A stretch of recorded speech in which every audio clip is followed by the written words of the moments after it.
Thomas Paine, Thomas Paine, Thomas Paine, Sam Adams, Sam Adams, Sam Adams, Benjamin Franklin, Benjamin Franklin, Benjamin Franklin. These men spoke up for what they thought was right. From their courage came such documents as the Declaration of Independence and the Constitution of the United States. From their willingness to speak what was sometimes unpopular but right, we enjoy such liberties as freedom of speech, the right to keep and bear arms, and freedom of religion. There are those who still wish to oppress our freedoms, and there are still patriots willing to stand up and defend life, liberty, and the pursuit of happiness. Men like Zeb Bell, who honor our founding fathers and what they stood for. It's now time for Zeb at the ranch, speaking up and defending your freedoms. Brought to you by Magic Valley Les Schwab Tire Centers and all of the other great advertisers on the program. And now, Zeb Bell. I have a brain teaser for you. Listen carefully. Here is a very precarious and dangerous situation. You are on a horse, galloping at a constant speed. On your right side is a sharp drop-off. On your left side is an elephant traveling at the same speed as you. Directly in front of you is a galloping kangaroo, and your horse is unable to overtake it. Behind you is a lion, running at the same speed as you and the kangaroo. What must you do to get out of this highly dangerous situation? The answer: get off the merry-go-round and go home. You've had enough excitement for one day. Good morning, everybody. Here comes Kate Smith, and God bless America. Followed by a patriot with our Pledge of Allegiance. Good morning.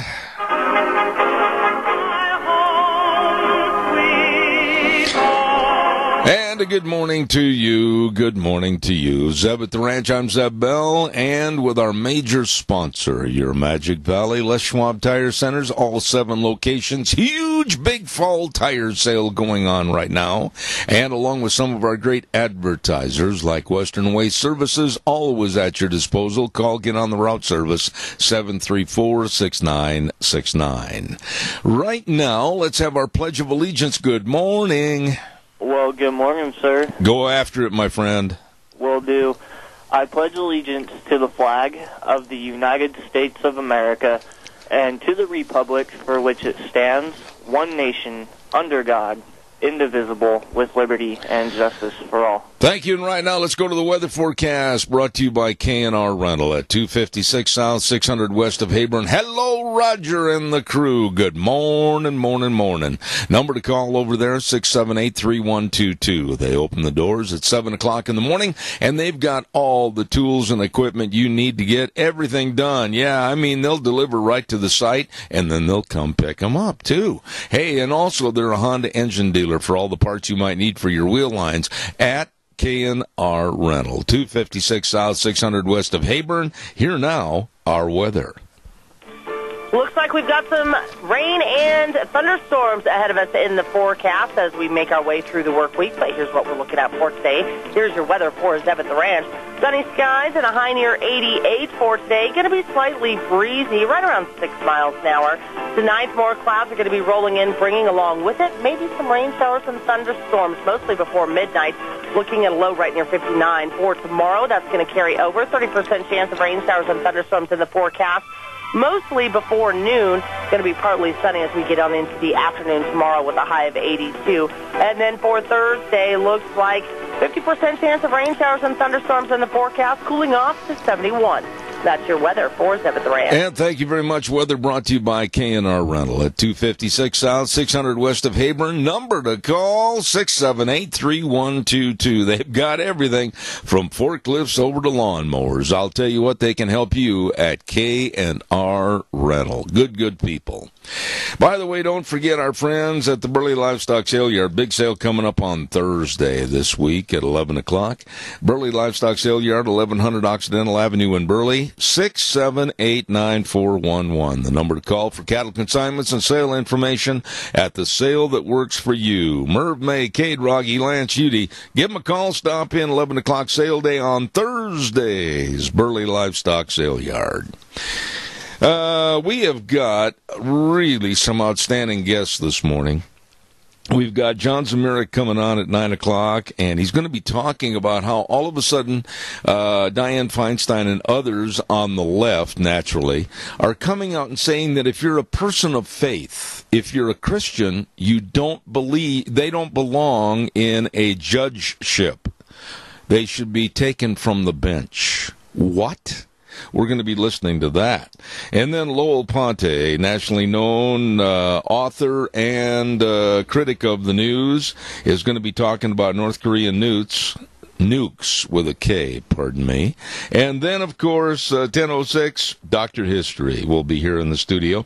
Then Hayden Mickelson is going to be here at 10:30 this morning from Utah State University.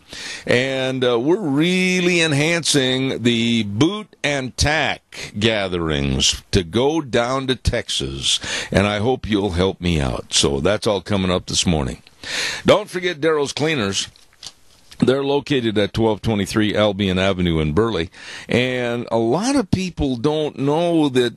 You look at the calendar. See? Mid-September. Whoa, it isn't going to be too much longer Thanksgiving, Christmas. Get all the curtains cleaned and get your house ready to go, ship-shape for all the holiday events.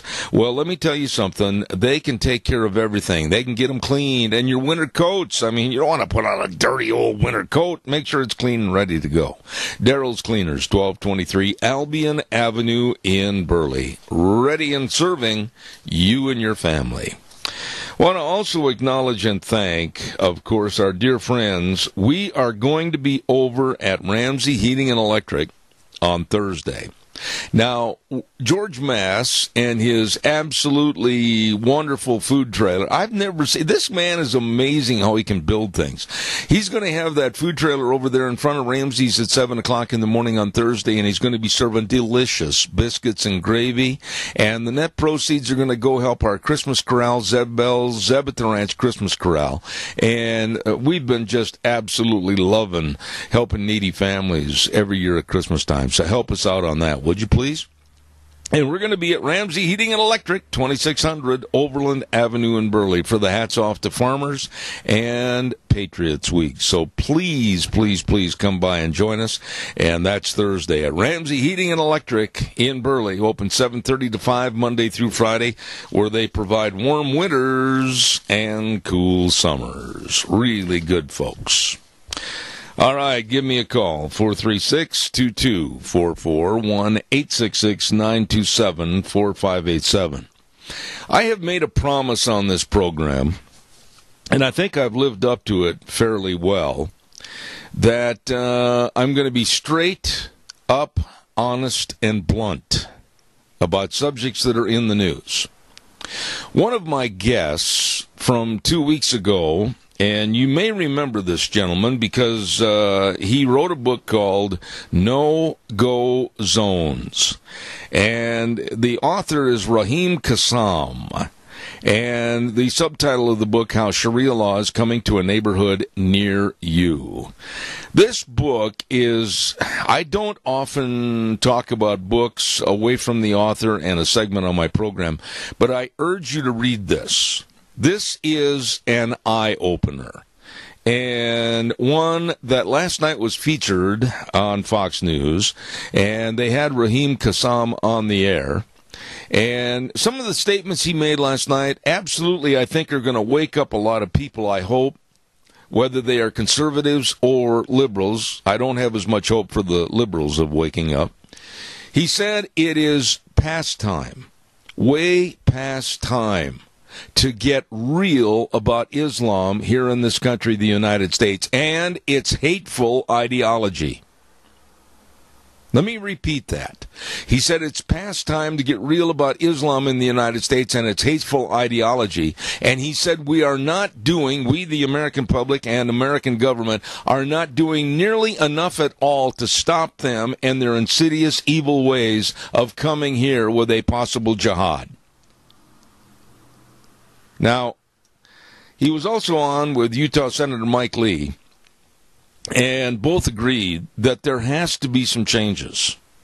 But I was reading through the book again to highlight some of the excerpts, and when I have him back on the next time, and he said in the epilogue of his book, I want this book to serve as a warning to the United States so that areas are not allowed to flourish in America. He's talking about Islamic areas.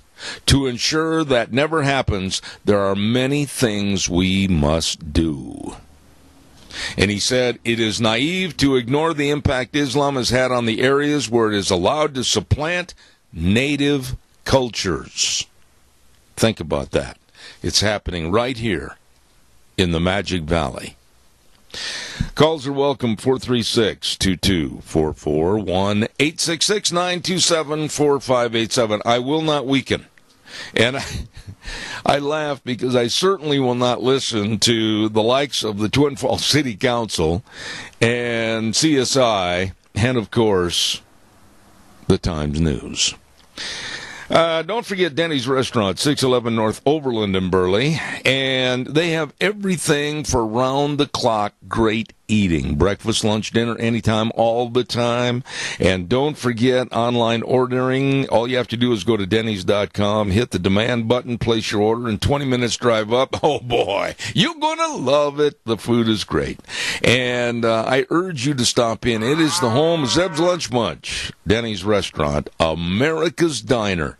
And they're located at 611 North Overland in Burley and 291 Pole Line Road in Twin Falls. Caller, I will be right there. Please bear with me. I want to also say thank you to Burley Physical Therapy and Rehabilitation at 1263 Bennett Avenue, Suite 2 in Burley. Now, my tagline for them has been very effective because people remember it. They can help you get back to being you. That's right. All you do is need to make a call for an appointment, 678-1191. 678-1191. All the great physical therapists and the only hydrotherapy pool in the area. Let me tell you, that has really helped me. Call today, 678-1191. Burley Physical Therapy and Rehabilitation in Burley, helping you get back to being you. Caller, good morning. You're on the air. Good morning, Zeb. Yes, sir. You know, it's getting harder and harder to define who the enemy is. No, it's not. You don't know. No, it's not. Maybe somebody's standing next to you. With all this propaganda going on of radicalizing people, you don't know what you got, do you? Well, you know, I disagreed with you in the opening of your sentence there. I think we need to always be watching and wary. I got an email not too many weeks ago that stated that I was an extreme right-wing conservative that was trying to just dig up dirt on all things that look bad but maybe aren't. I have never done that. I am cautioning you, the audience, every single day on this program to watch out, watch and look and listen, and when you see something, say something. And I do agree with you to the extent that we've got to be really careful who we're standing next to in a crowd. But you know something? Look, watch, and say something about anybody or anything that looks abnormal or out of sorts. Yeah, and I look at the correlation between the Twin Towers attack on us and Pearl Harbor. Yeah. It wasn't very long before we knew who our enemy was. But to show you how some people can be, or countries, the Japanese ambassador was right here in the United States meeting with the cabinet when they bombed Pearl Harbor. Yeah. You know, so you don't know. You never really know. You know, Keith, I don't know how you are, and Wheels, you got to ride that game quicker. I don't know how you are about strangers, but I honestly hold everybody at arm's length until I really know who they are, what they represent, and where they're from. I'm sorry, that's just the way I am. I am not a trusting person right up front. In other words, I guess you've got to earn my trust and my respect. And I've been like that almost all my life. And so far, it's paid off dividends to me for my safety and my family. And that's just the way I am. Well, what about a situation where in the church that you attend, somebody's there that you don't know? Do you stand back quite a ways to analyze them, or no? I think you're going too deep. I think you're going too deep into this. When somebody's attending a church service, no, it's not a laughing matter. When somebody attends a church service of my faith, your faith, whatever, they're there for a common reason and a common bond. And I don't look at them in the same scrutiny as I would on the street or in other locations. They're there to serve the good Lord, and they're there to hear the word. And that's all I need to know about those people at that point. Most all people who go to a church, even for the first time, are looking for something, and it's a relationship with our Father in heaven. And so, I don't know. I guess I'm different. I welcome this person, and so I guess I don't take the time to analyze them or anything. I just accept them for what they are and why they're there. Well, I do about the church. I agreed with you, but on other locations in my life, I do not. I'm the same way. Okay. I would like to analyze somebody before I really get to know them. Yeah, I'm not going to loan them a $100 bill to go to dinner, I'll tell you that. Keith, appreciate your call. You always have a good thought. Thank you so much. Thank you. All right, see you later. Thank you. I just think that in the case of Raheem Kassam, and I'm going to work really hard, he is now sought after by almost every news show and almost every news venue, and I'm going to try to get him on again this next week. It's an excellent, excellent book and worthy of your reading. It's called No-Go Zones by Raheem Kassam. Don't forget Autumn Haven Assisted Living Center at 924 Christian Way in Rupert. Number to call, number to remember is 436-3200. They make every effort to make Autumn Haven the best place. And they want the public to come by and visit the facility anytime for tours, check them out, for the possibility of your loved one living there where they're able to provide more one-on-one care. Autumn Haven Assisted Living Center, 924 Christian Way in Rupert. The number again, 436-3200.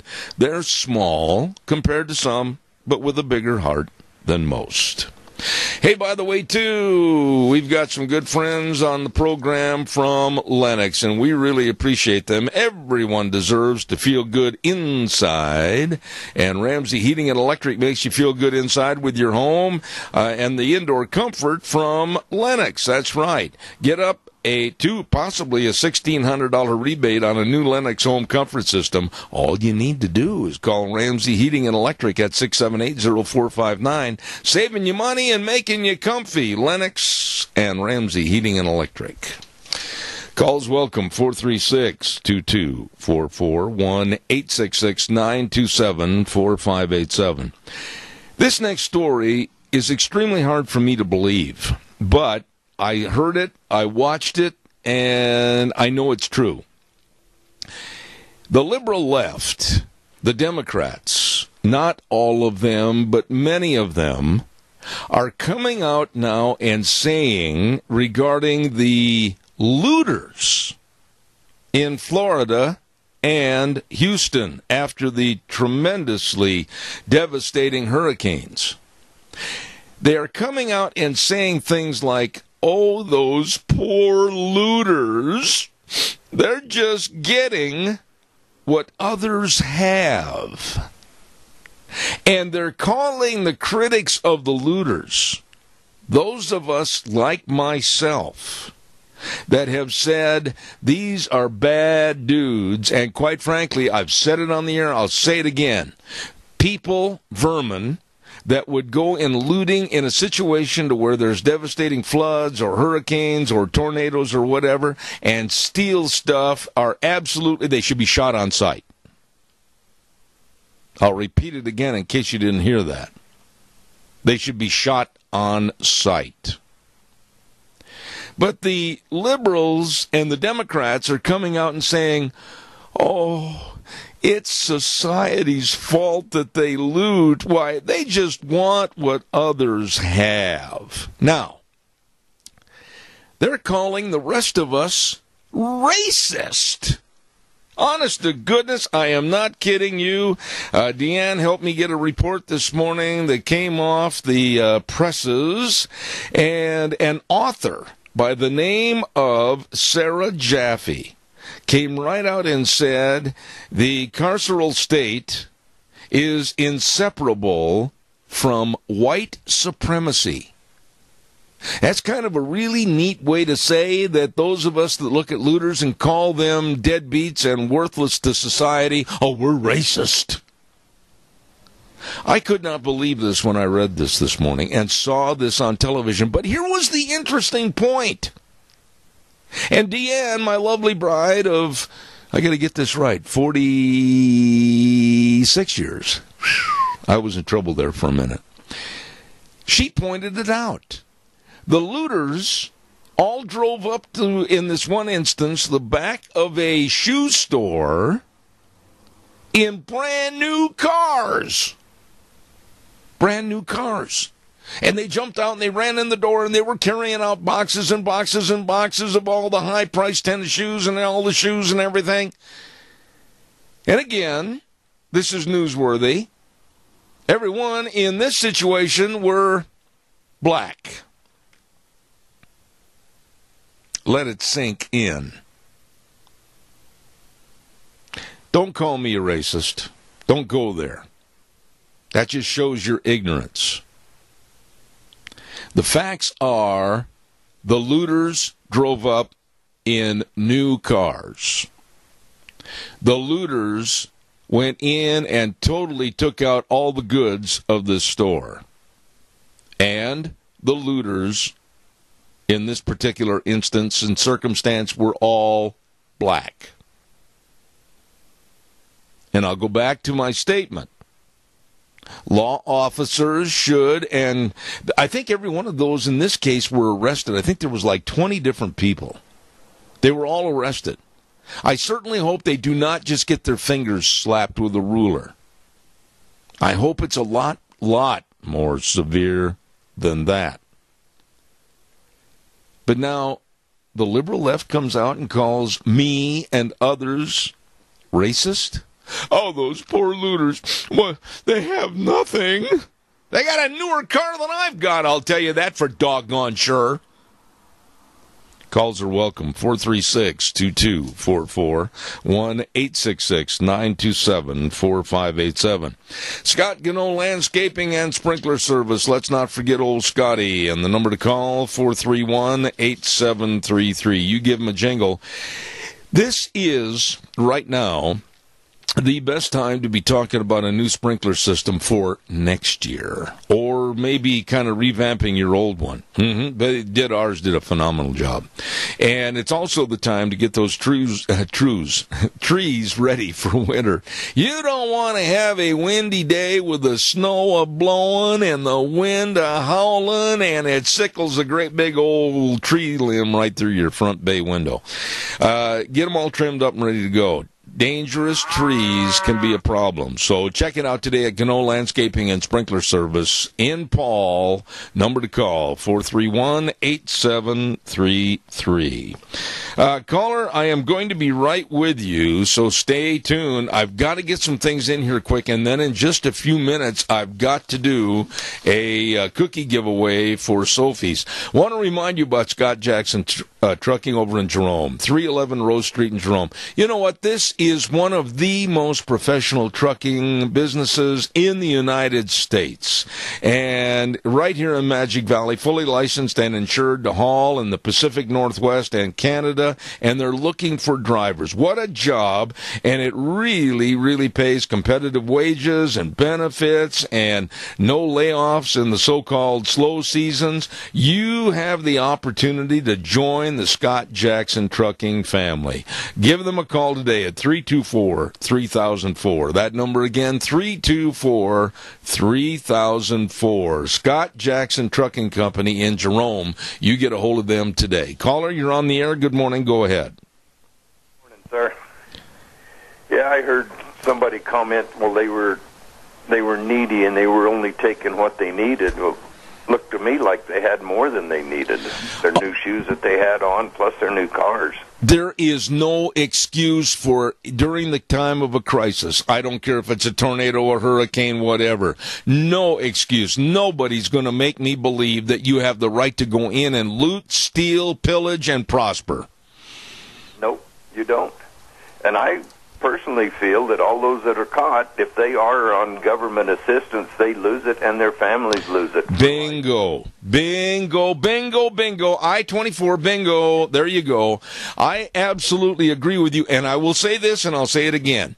In the case of private homes, we watched this in previous years of problems. Remember down in Louisiana, those filthy, no-good looters that went into private homes, and they were carrying out furniture and paintings and dishwashers? This is pathetic. Exactly. But did you hear about a lot of looting down in Texas? No. Reason why? Because I've seen some signs that were posted down in Texas said, "You loot, we shoot." You know something right there, and the criticisms that were leveled from the liberal left to the homeowners and property owners down there in Texas was absolutely, it was vilifying. They came after him and said, "How dare you say you'll take the life of a person for trying to get what they need? They don't have it. You do. They've got a right to it." No, they don't. The only thing that they have a right to, and I sound really harsh when I say this, Doug, my dear friend, is a 357 pointed in their direction. Exactly. They have just as much right to go out and work and earn and save to acquire what I've acquired. They don't have a right to come into my place and take it. When I watched these, I'm going to call them what I think they are, human vermin, driving up in their new cars. It's on the videotape. I don't know if you saw it or not. Yes, I did. And you cannot tell me, nobody can tell me that all those cars were almost a year at the most or 2 years old. Most of them were brand spanking new. I am driving a 5-year-old car and a 14-year-old pickup. I have no compassion for these looters. I don't either. I'm driving an 03 pickup and driving an 01 car and an 01 Chevy Tahoe. I mean, that's my cars, but they're paid for. That's what I like about them. But they have no right at all, and those who defend them, I just have no respect for them at all. Well, this is the trend in America today, though, Doug. This is what's happening. That those that take things like that, the liberal left is ready to say, "Oh, now wait a minute. I understand. It's society's fault. They have been put down. They have been relegated to a second-class citizenship, and so they're only taking what others have." Baloney. Just like you said, get off your dead butt, go to work and make something of yourself and use the talents that God gave you. Exactly. And the only reason the left is pandering to them and trying to defend them is votes, votes, votes. You got it. You got it. They don't give a dang about that person whatsoever. All they want is their vote. Amen. I got to give away some cookies. With your boot your boot collection deal. Yeah. How about if I buy a new set of boots? Oh my goodness, that'd be wonderful. Wonderful. And I'll challenge other businesses around to do the same thing. You know, I love it because we are really putting this together, and I personally am going to donate some brand new anteater boots, and I've got some lizards, and I got some ostrich, and they are in excellent, excellent condition. The fact is, my big feet just got bigger, and I can't wear them anymore. Yeah, good deal. But I'm going to go down and I'll pick out a pair of boots, and you let me know where we can drop them off. I'm working on the drop-off points right now, Doug. Bear with me. It's not easy to get everything put together at the spur of the moment, but we are going to have it done this week. You got it, buddy. All right. Thank you, Doug. I got to run. Thank you so much. God bless. We've got to get this in real quick, and I'm going to have a contest for a dozen cookies at Sophie's Chatterbox, 530 East Street in Rupert, right on the square. Delicious restaurant, fantabulous bakery. Oh, yeah. And if you can answer this question correctly, I want you to put on your thinking cap a little bit now. This is an easy one, though. Remember the TV show and the series Magnum P.I. with Tom Selleck? Okay. On the TV show, who were Magnum's good buddies? What were their names on the series? I think I've asked this question once in the past. I'm repeating myself. I apologize. But what were the names of Magnum's real good buddies? If you want to win a dozen cookies from Sophie's Chatterbox, call me at 436-2244. Almost choked to death there. 1-866-927-4587. Give me a call right now. What were the names on the TV show of Magnum's good buddies? There were two buddies that they always hung around with. And what were their names? 436-2244. Quickly call and you'll win a dozen cookies at Sophie's Chatterbox. While I'm waiting for your call that I know is coming in quickly, don't forget Barry Equipment and Rental. Sales, service, and parts. South Lincoln and Jerome, Addison Avenue West in Twin, and 159 West Highway 30 in Burley. You know, they've got all the Bobcat excavators. And boy, oh boy, you know, here on my place, you got to get into those stalls, and you got to clean those stalls, and I got a little feed lot, and you got to get in there, and you got to get it all cleaned out and everything. What a great thing. Bobcat excavators, they've got them. New and used in all shapes and sizes. All the equipment rentals, all the retail equipment sales at Barry Equipment and Rental. South Lincoln and Jerome, Twin Falls on Addison Avenue West, and 159 West Highway 30 in Burley. You be sure and stop in and see those good folks today at Barry Equipment and Rental. Absolutely. What? Nobody has called in yet? On the old TV show Magnum P.I., remember? Who were the two buddies? What were the names of the two buddies of Magnum on that TV show? Come on, I thought that was an easy one. One was a bar and restaurant owner. The other was a helicopter pilot. That ought to give you enough clue right there. Call me at 436-2244, 1-866-927-4587. Come on, quickly. I got a lot of things to do. Good morning, caller. You're on the air. Is it TC and Rick? What's your name? Julie Evanson. Julie Evanson, you do not sound that you're my age and that you should have even remembered that TV show, but it was I loved Tom Selleck, so. Oh, you're just like all the women. You think he can walk on water, for heaven's sakes. Well, Julie, is it? Yes. Levinson, right? Evan. E.V. Evanson. You just call over to Sophie's and tell them when you're going to come in and pick up your cookies, and they'll have them ready for you. All right, thank you. Thanks for calling.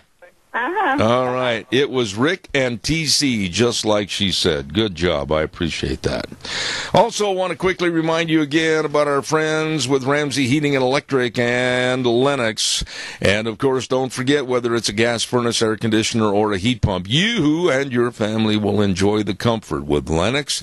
And, of course, Ramsey Heating and Electric has been an independent dealer with Lennox since 1957. My goodness sakes. Ramsey Heating and Electric and Lennox save you money. Call them today at 678-0459. All right, give me a call, 436-2244. 1-866-927-4587. You know, really, think about these people in both areas, and it's devastating. My hat is off in sorrow for the homeowners in both locations of South Texas and Florida. Wow.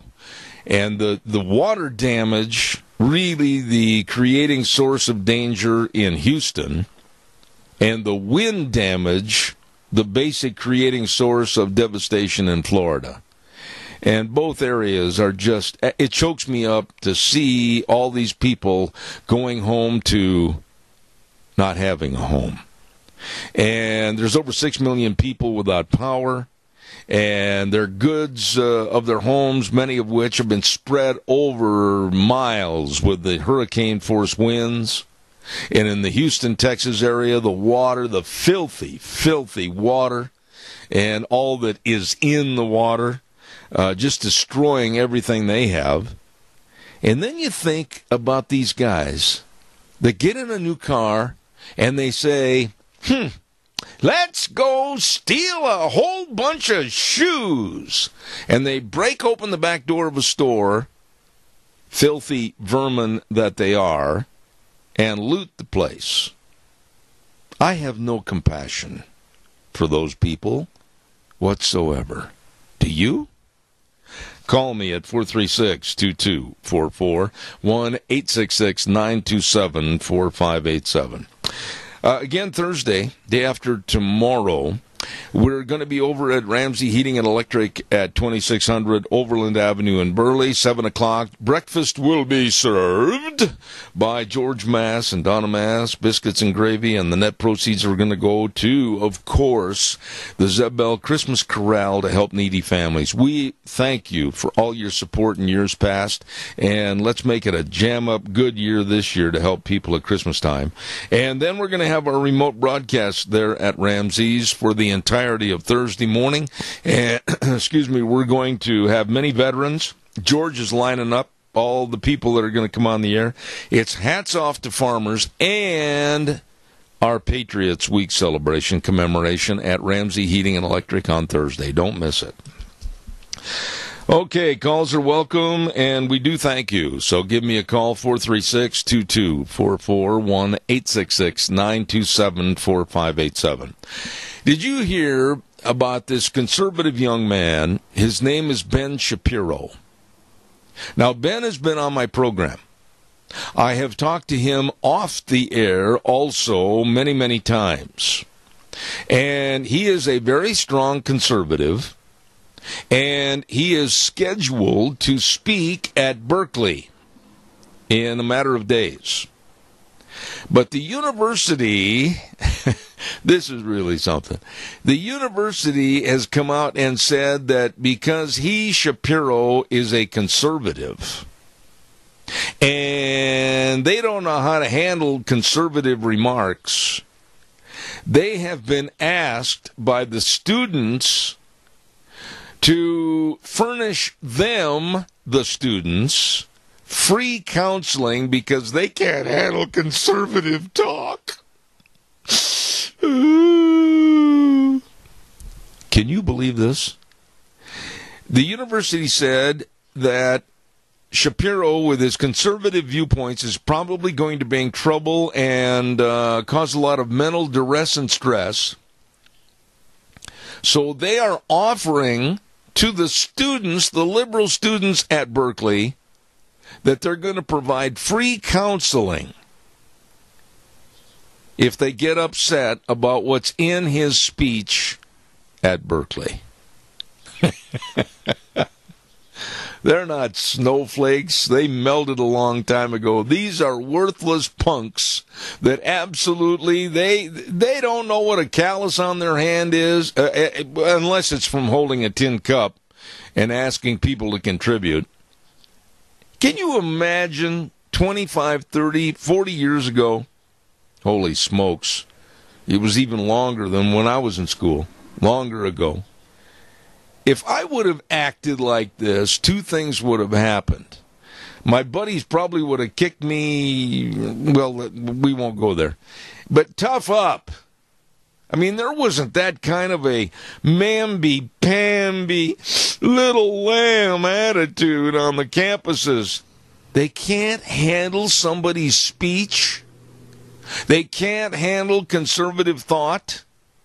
So they're asking Berkeley to pay for, and Berkeley, of course, will, provide free counseling to these liberal nuts so they can lay down on a couch and they can absorb everything they've heard. Oh, those poor little mamby lambs.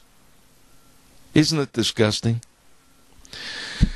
Let's have a weather forecast, and the weather forecast brought to you by Mount Harrison Audiology and Hearing Aids. Yes, they're located across from the Minidoka Hospital emergency room, and the number to call and make an appointment for a hearing screening today is 312-0957. 312-0957, and the lovely Dr. Christine Pickup knows all about hearing and all about what might be causing the problem. So please get a hold of them today. Make an appointment. 312-0957. Mount Harrison Audiology and Hearing Aids.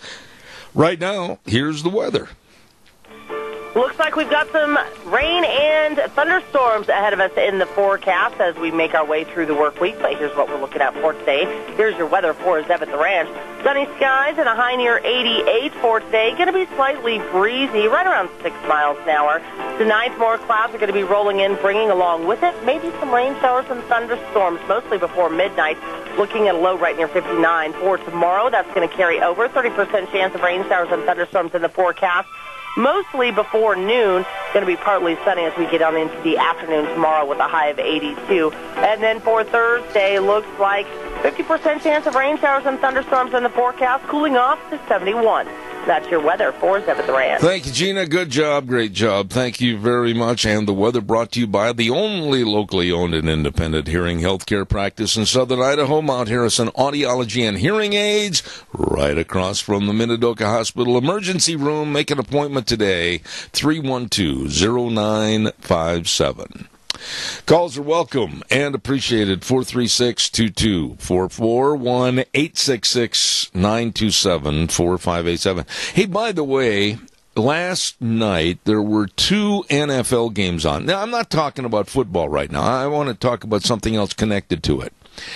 And in the first game, and I watched closely, very closely, when they had the national anthem, I did not see anyone from either side take a knee or sit down. And the same was true later on in the latter game with the Denver Broncos, and I did not see anybody take a knee or sit down.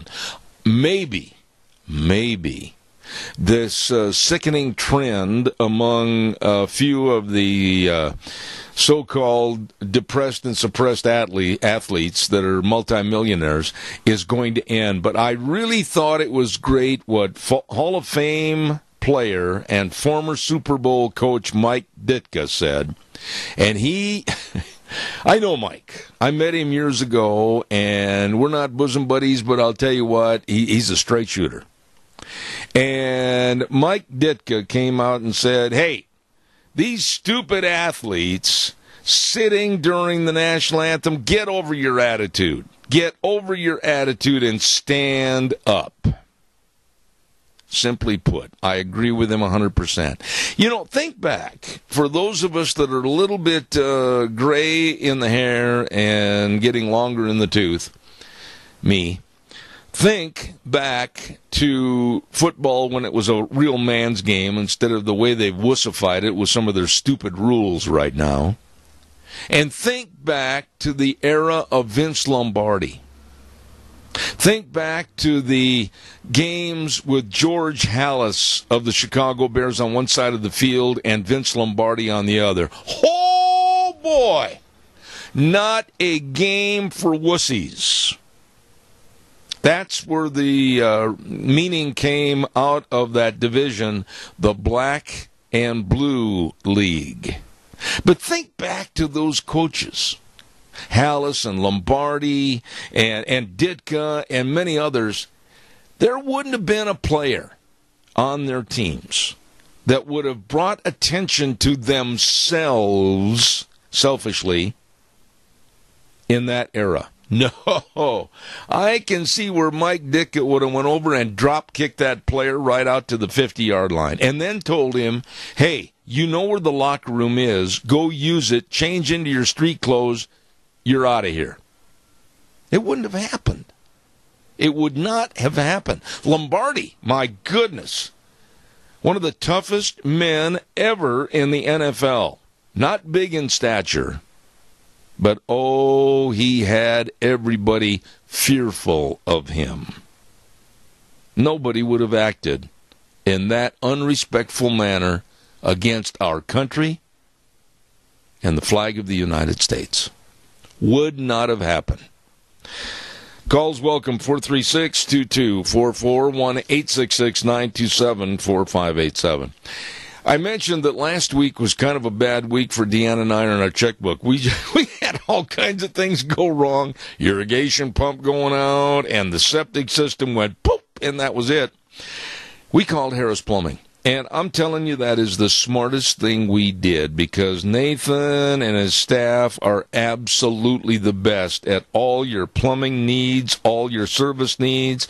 Harris Plumbing NG. I swear by them. I guarantee you they made our experience entirely almost pleasant.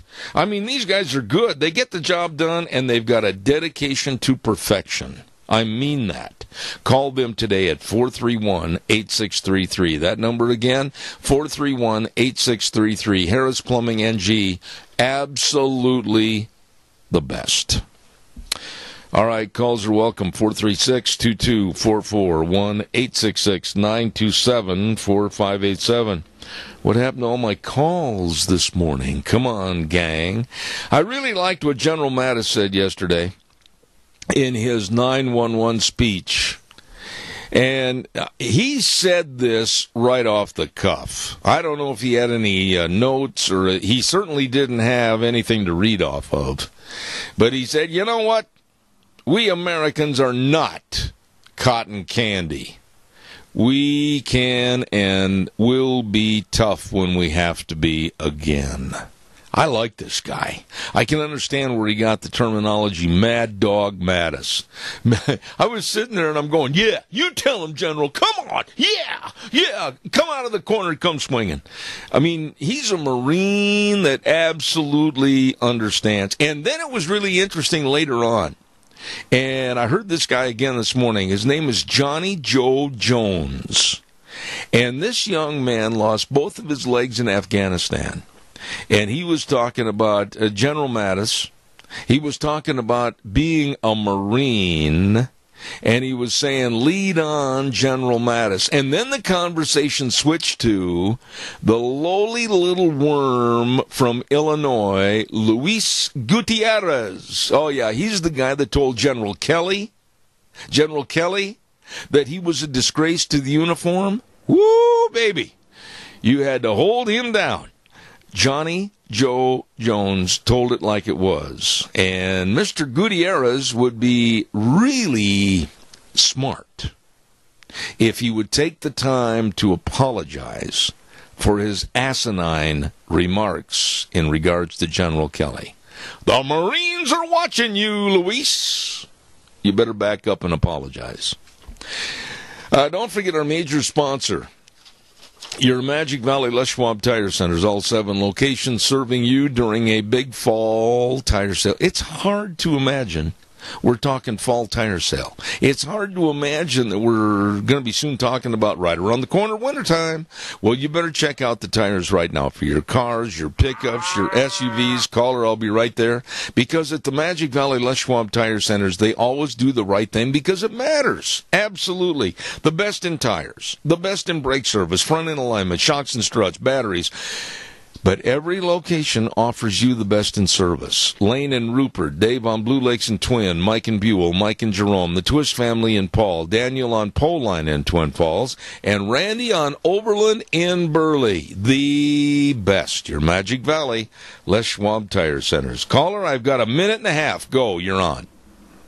Yeah, did you hear General Kelly's response to that guy that made that asinine comment? I did, and as a matter of fact, I wrote it down, and I'm going to sum up, and he said, quote, "As my blessed mother used to say, empty barrels make the most noise." I love it. And Luis Gutierrez from Illinois is, quite frankly, one of the smallest but big-mouthed empty barrels that I've ever heard. Yep, that's very true. And I heard that, and I just said, boy, that applies to a lot of them. You know, they've never served this country, they've never put on the uniform, and they turn around and call a general. And by the way, very sadly, that General Kelly lost his son in Afghanistan, and they turn around and say that he's a disgrace to the uniform. I think just calling Gutierrez an empty barrel is a lot less than what I would have done. Exactly. But where's the outrage? Remember when that guy spoke at the Hillary's deal where he'd lost his son over in the war too, and Trump or somebody said something about him, and the outrage from the media was just, well, they're picking on a Gold Star family. Well, where's the media saying this guy's picking on a Gold Star? They're on vacation and they're out to lunch. The media is sickening. And the more I watch and hear about various quotes and stories attributed to, like, people on the Today Show, etc., it makes my skin crawl. Exactly. And I hear there's a new news station. I'm trying to find out how I can get it and watch it. It's called OAN. Oh, yeah. Call me after the show, and I'll give you all the particulars. Right now, Doug, I'm late. I got to get to the news, man. Okay. Thank you. Got to run, and coming up next hour, John Zemerick, a good friend of this program, and Lowell Ponte, and we're looking forward to having them on the air. Right now, back to the station. I'll be back after the news.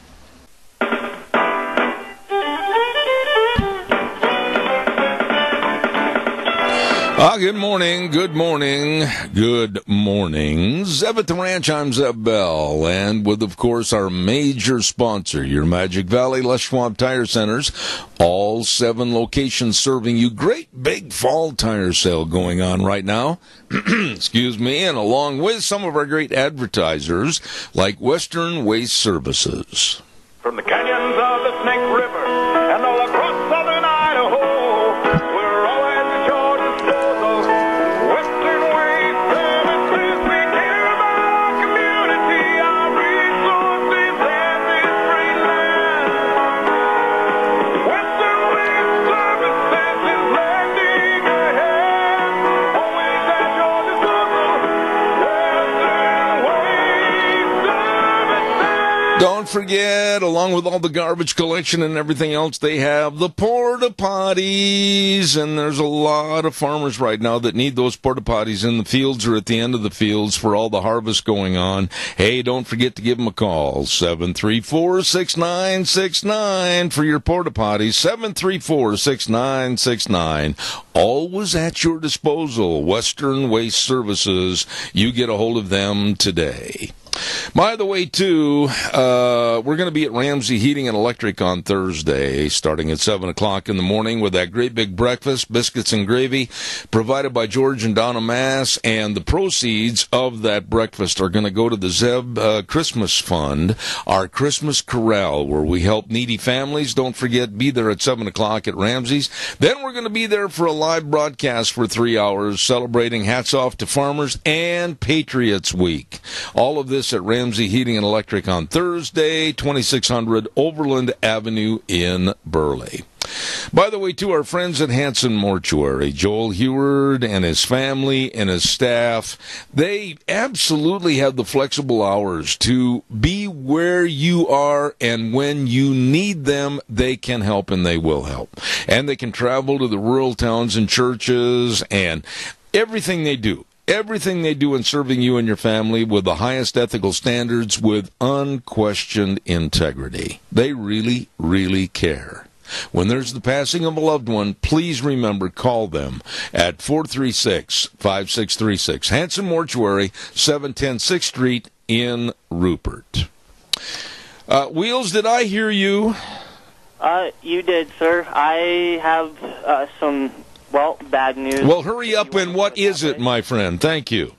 Well, I had got a hold of John Zamirik, and he thought that he was scheduled for 9:30, and it turns out that he ended up scheduling something else for 9:06, and so he won't be on this morning, so you might have to call him at the end of the show or something. Oh, Peachy. Yep.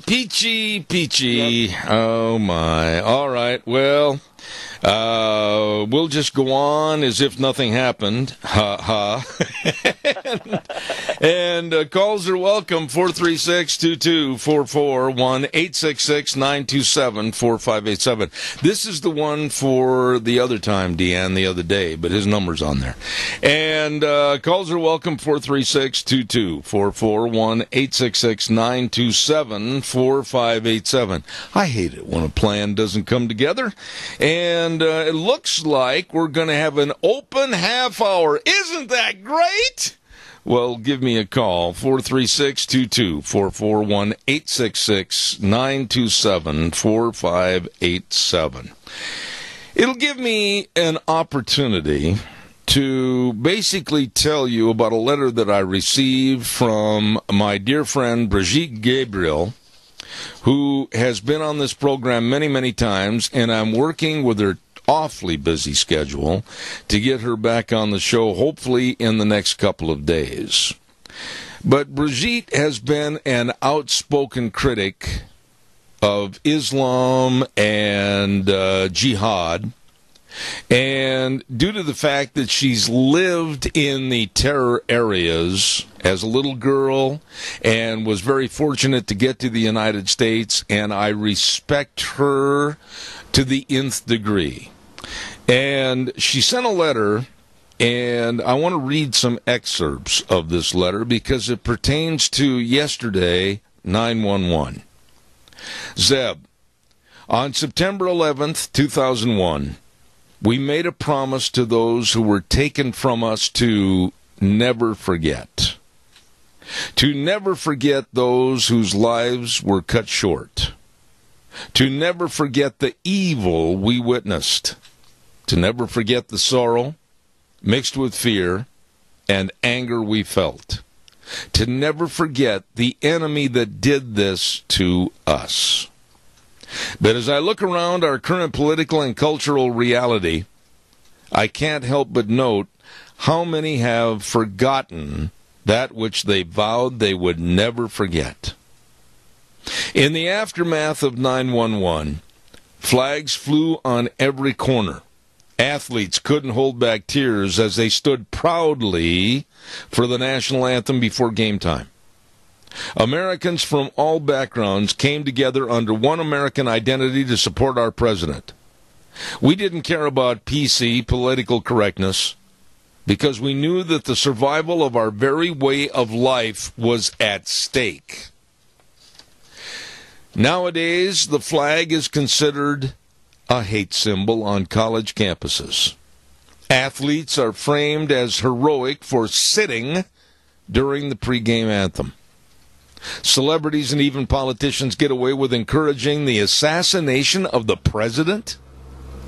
Even temporarily pausing travel from terror-ridden nations is labeled Islamophobic by politicals and the disgraceful mainstream media. What happened? Where did that patriotism go? Where did that unity flee to?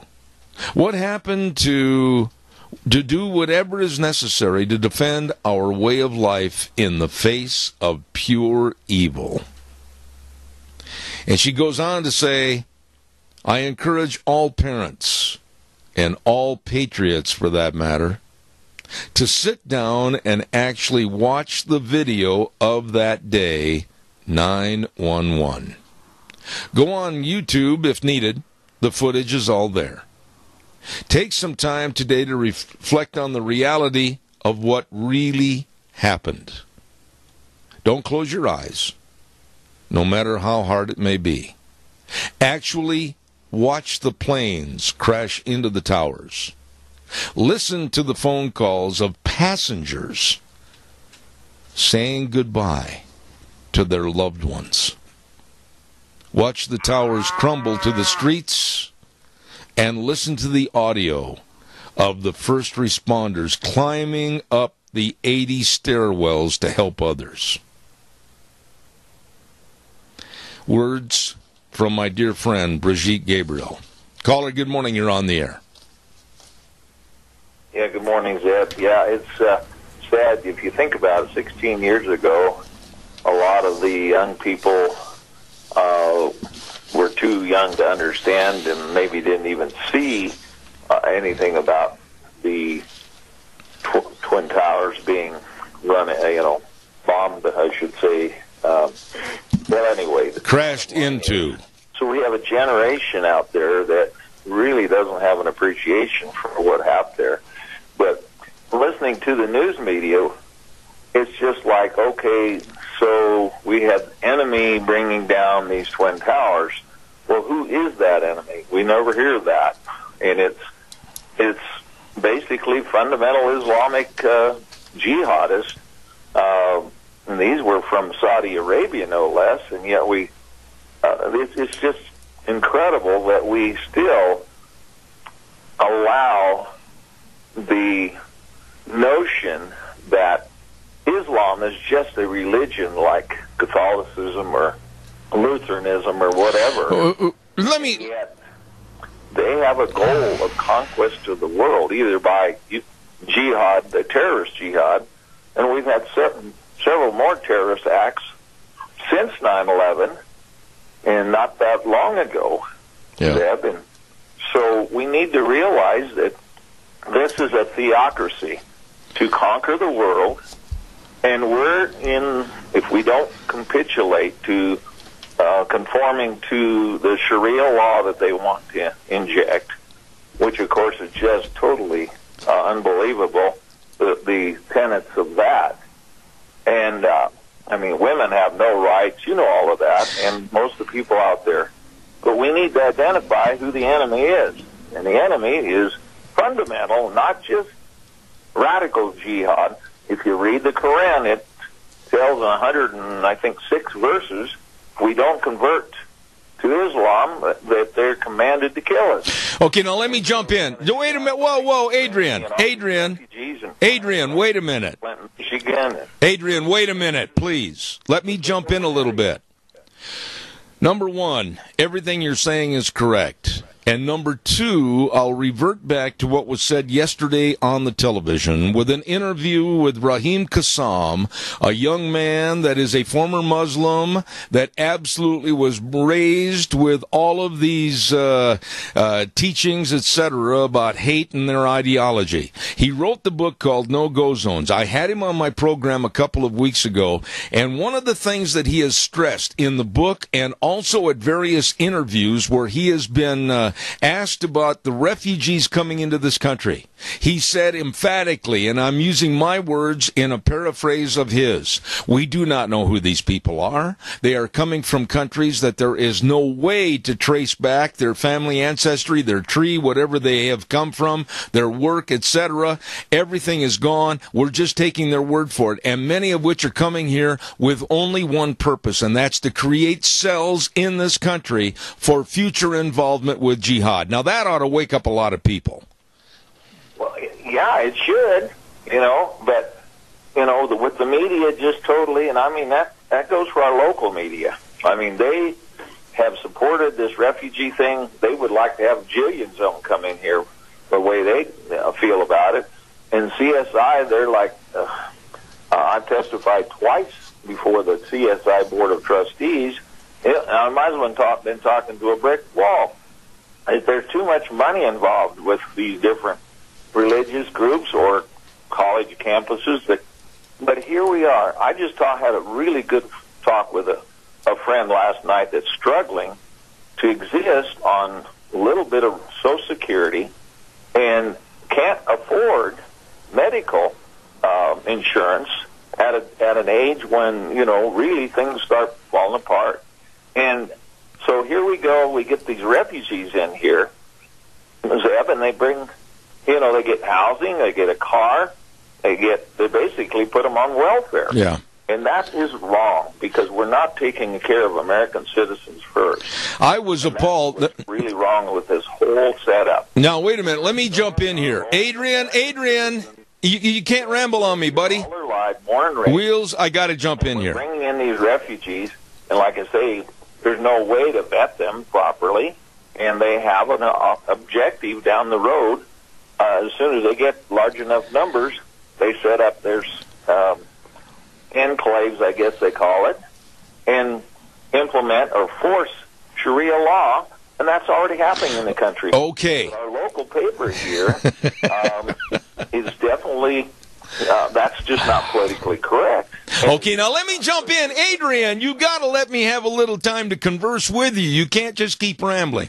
Number one, I agree with what you're saying, but we are at fault for letting this problem happen. I don't think enough people really jumped up and said anything. They didn't go to the meetings. They didn't look at CSI at the board and say, no, we don't want the refugee center here. No, we don't want unlimited numbers here. They didn't condemn the Times News for all their stories. They didn't condemn the Twin Falls County City Council. They didn't condemn the mayor. And anybody that speaks out against them, they're considered a bigot or a hate monger. I'm going to keep speaking out because, quite frankly, I think we've got enough people in this country right now that can't make it. They're financially destitute. And to bring others in and basically give them a free ride on the Ferris wheel, I call that a crime. Absolutely, and like I say, this good friend last night, we had a lengthy discussion on this, and it really is not only the terrorist potential, but we need to take care of our own citizens first. And of course, tax-wise, the producers in this country are being taxed to the limit at all levels, and so to support these people, or either that or they just add to the national debt, which is, of course, that day of reckoning may be closer than we realize. But anyways, there's that meeting tonight at CSI at the Harrod Center I think the doors open at 7, and former Supreme Court Justice Jim Jones is going to be speaking on why we should accept these refugees. We need to have people come out and let him know, and let the people in general know, that we do not accept more of these refugees, and there isn't any good reason to allow them in while we are ignoring our own citizens and the potential of jihad, terrorism, or just population jihad along the ways. But he's totally uninformed. He certainly doesn't know anything about Islam, because he's also written letters, editorials for the Times News. I'm sure you read those. Well, listen. Just a minute before you go, I want to say this. I've known Jim for many, many years, and he certainly has a right for his own opinion. But quite frankly, the ball that's being carried here by the Times News and CSI and this Twin Falls County City Council and others, that right away when they hear me or they hear Brigitte Gabriel or they hear anyone, Pastor Hadian and all these other folks, speak out against this, well, right away we're bigots and hate mongers, and they consider themselves the elite and they know more about this situation. Well, Jim is in that category, and he really doesn't understand, I think, the pitfalls and in some cases the pratfalls of what this program of letting unlimited numbers into a certain area can do and will do. I would rather read and study the people like Raheem Kassam that have lived it, and they are telling us be careful because we are going to be overrun. Your thoughts quickly. I've only got 30 seconds left. Well, absolutely. We need to show our opposition at all levels to our local people, our state officials, and national. And, of course, the program is being run at the UN level, United Nations. They run, and the communists is in charge of it. So they've been trying to destroy us since 1945. So this is one of the reasons, again, we need to get out of the United Nations by passing H.R. 193. And people study what Islam is. It's not just a religion. It's a theocracy to conquer the world. All right, I got to run. Adrian, thank you very much for your call, and your points are very well said. Thank you very much. You bet. All right, sir. Thanks. No, I just do not understand. Like the other day on the news, on the Tucker Carlson show. I was just Deanne and I were sitting there, and we were just absolutely shocked by a Democratic female voice that was on Tucker Carlson. And when she was asked, well, how many people do you think the United States should let in? How many new citizens or how many new people should come here? And she looked right at Tucker Carlson and she said, well, how about 1 billion? 1 billion? And she said, yeah, just think how strong we'd be with another 1 billion people living here. That just shows the complete brain inadequacy of the left. To put it in layman's terminology, she is dumb. Calls welcome 436-2244, 1-866-927-4587. Don't forget, everyone deserves to feel good inside. And Ramsey Heating and Electric, along with Lennox, makes you feel good inside with your indoor comfort, and it'll be right along with your budget. Don't forget to try to get up to a $1,600 rebate on a new Lennox home comfort system. Call Ramsey Heating and Electric today at 678-0459. Caller, I will be right with you. Stand by. I want to also remind everybody about Let's Ride. Holy moly. They are located on 270 Highway 24 between Rupert and the World. And I hate to say this 6-letter word, winter. Winter is just around the corner. If we're ready for it or not. And the new 2017 snowmobiles are coming in every day at Let's Ride. I'm not kidding you. Holy moly. And they've got the best service department over there and all the accessories. Oh my goodness, you better get over there today. Really good folks. Open Monday through Friday 9 to 6, Saturdays 9 to 4. Let's Ride. 270 Highway 24 between Rupert and the World, where, and this is the original statement, where the fun is sold. Let's Ride. Caller, good morning. You're on the air. Good morning. You know how sometimes you reflect back on something that didn't seem that big, and then all of a sudden you reflect back on it, and it makes you angry.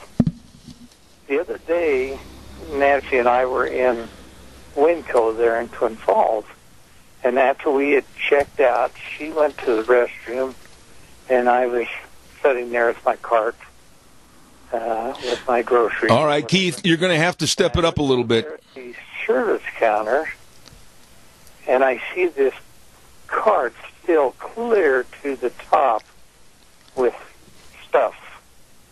And so I asked the gal that was on duty there, I said, is this here because somebody didn't pay? And she said yes.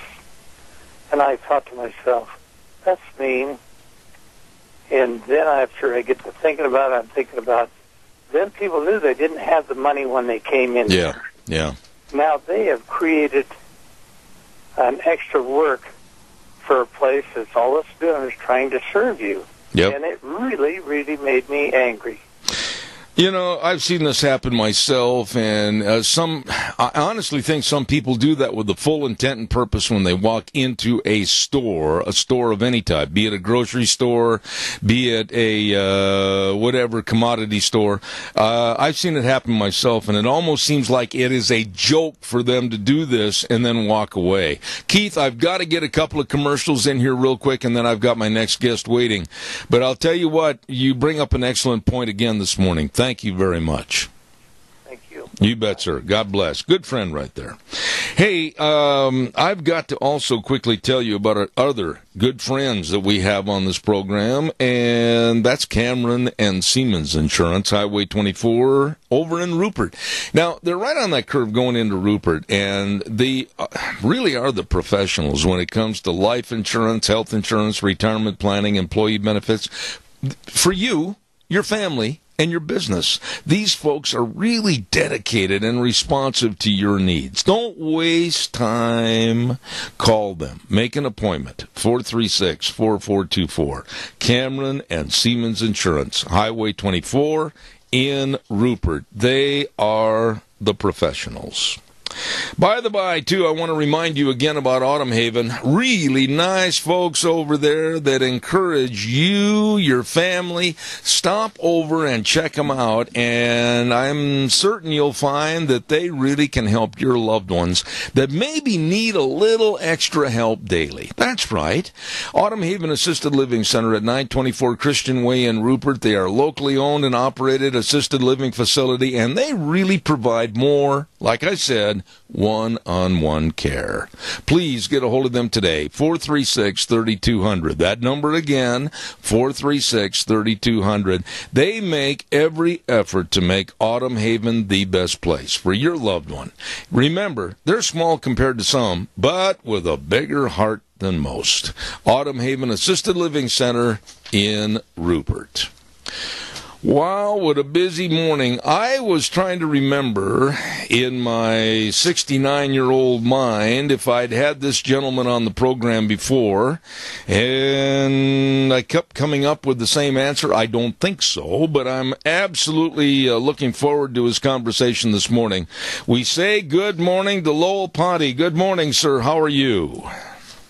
Hey, Zeb, I am well. In my 71-year-old mind, however, I remember being on before with you. Well, I'll tell you what, I appreciate that, Lowell, and let's not let either of our wheelchairs squeak while we're talking to each other.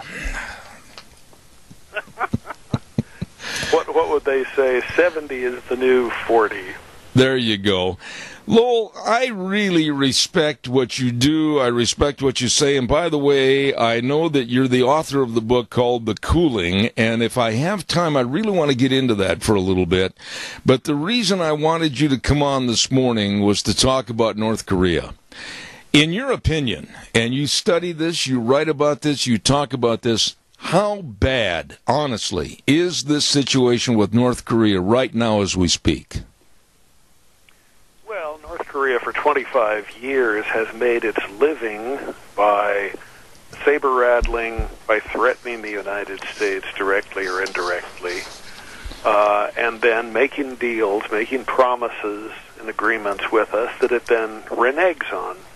But in exchange for those worthless promises, it's always expecting billions of dollars to be transferred from our country to its government. So in that sense, they're quite rational. But they come from a culture very different from ours, a culture where, for example, even in South Korea, it's routine in the legislature for lawmakers to punch each other out when discussing bills. It's rather the way the U.S. Congress was in the early days of the Republic here. And so it's a rather peculiar country. Well, let me give you an example. We talk about building the wall in the United States on the southern border. Mm-hmm. Nobody in the press seems to want to talk about the fact that China has been beefing up its walls with North Korea because China is scared to death that the country will destabilize, go into chaos, and millions of North Koreans will flood across the border into China.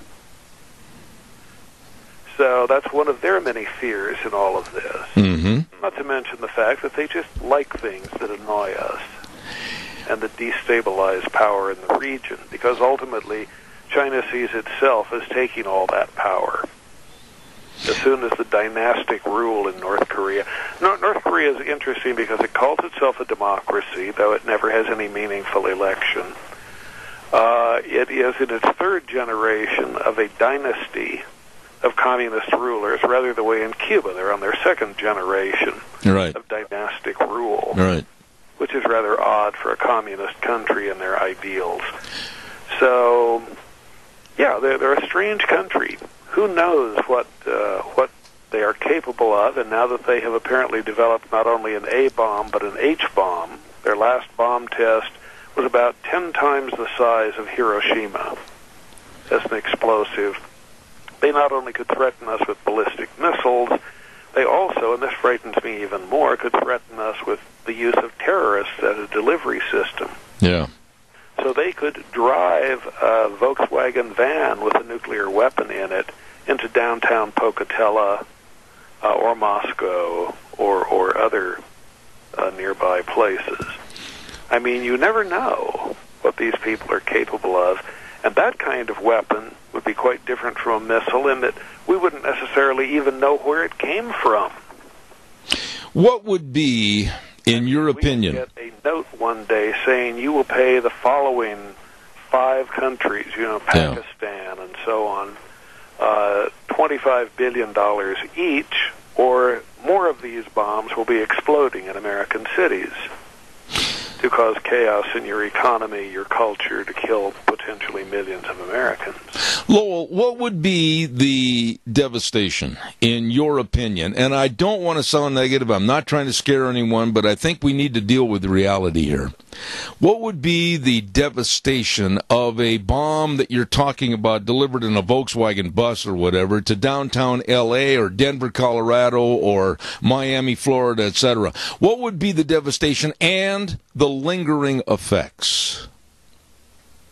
Well, if you're trying to get the most bang for your buck out of such a device, it might be more effective to put it on a cheaply available from military surplus weather balloon and send the bomb up to, say, 100,000 feet and detonate it there, because then the electromagnetic pulse from the bomb would be able to fry every computer circuit within, 800 to 1,000 miles or more.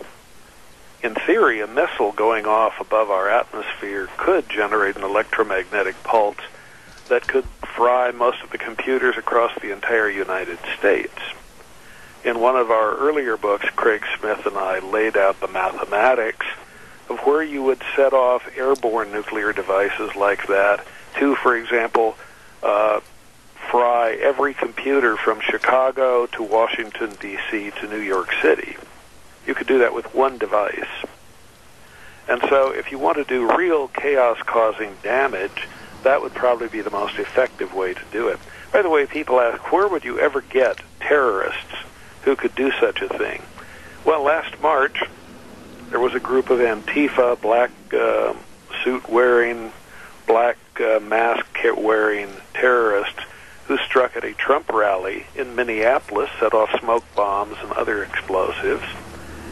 And when the people from that Antifa group fled, one of them was cornered by police. He was a 24-year-old. He squared off against police and was only subdued when they sprayed him with tear gas that stopped him. And yet, he was immediately set free and charged with no crime at all. Oh, my. Why? Oh, because Linwood Woody Michael Caine is the son of Virginia Senator and Hillary Clinton 2016 running mate Tim Kaine. Imagine that. The man who could be a heartbeat away or even become president of the United States is an Antifa terrorist. My. Let me ask you this. Gives you pause, doesn't it? What kind of security do we really have? You know, you hear all the show and go statements by the generals, and you hear all about, well, we're prepared to do this. Well, we've got a missile defense system that's a shield and a ceiling over the United States. But really, Lowell, what do we honestly have for what you're talking about? On-the-ground terrorists that absolutely could wreak havoc. What kind of security do we have against that? Weapon on the ground, we really only have 2 kinds of security possible. One is to become a quasi-totalitarian state in which people's freedom of movement is greatly limited, your privacy is gone, the government is monitoring everything you do, but that gives us the kind of security that after the fall of the Roman Empire, people got by building castles and becoming serfs. In other words, this enemy threat of terrorism and so on could destroy us as the culture we are now, as a free, open culture. On the other hand, what else could we do? Well, the real answer to that is we could decentralize. You know, people are pushing for constantly bigger government and more centralization in the society. So that, for example, we just had what I call financial storm Equifax, that's in this week's column, the point of which is there are only 3 credit agencies that govern the lives of all of us. One of them was just hacked, Equifax, and that hack stole the information on 143 million Americans at one blow. Now, in a society where you and I live more and more by credit, than by actually earning anything, that is a near-death blow to our society. And at a certain point, the shock wave of that is going to hit.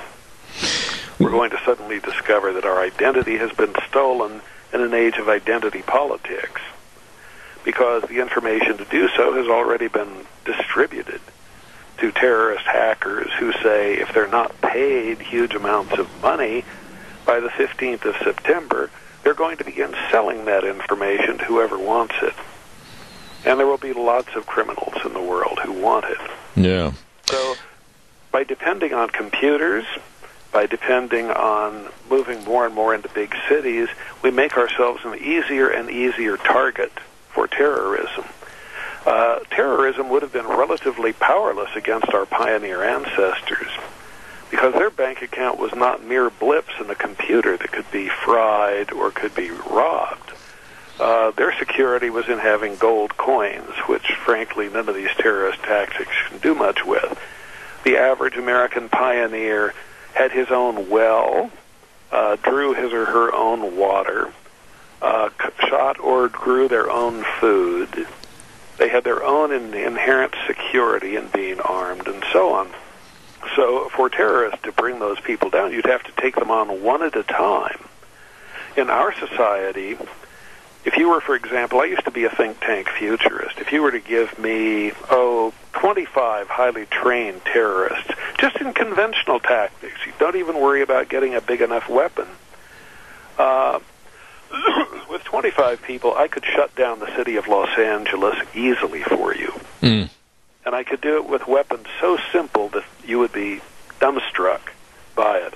But Los Angeles survived through only 4 electrical power ties and only 4 aqueducts. You cut those 8 things off, and you have a city thrown into desperation. The Pentagon once did a study called NESS, the National Entity Survival Studies. And the question of NESS was, what is the easiest way to destroy the sense of national cohesion, of purpose, of meaning, of security in a country? Well, they found that, for example, if in Lower Slobovia, the people believed in the legend that as long as the statue of the national hero stood in the square, their country would be secure. Okay, you blow up that statue, and what have you done to the psychology of the people? Quite a bit. When they turned that methodology to the United States, they found something rather disturbing. They found that the average American lives in a big city, has never been able to sleep without a night light because they've never gotten over their fear of the dark. They've never known the water not to be there when they turned on the tap. They've never known the stuff not to go down when they flush the toilet. You turn off a few of those things, and they're left with the grim reality that they don't even know the neighbor who lives 4 doors away, right, but they're pretty sure the neighbor has a gun.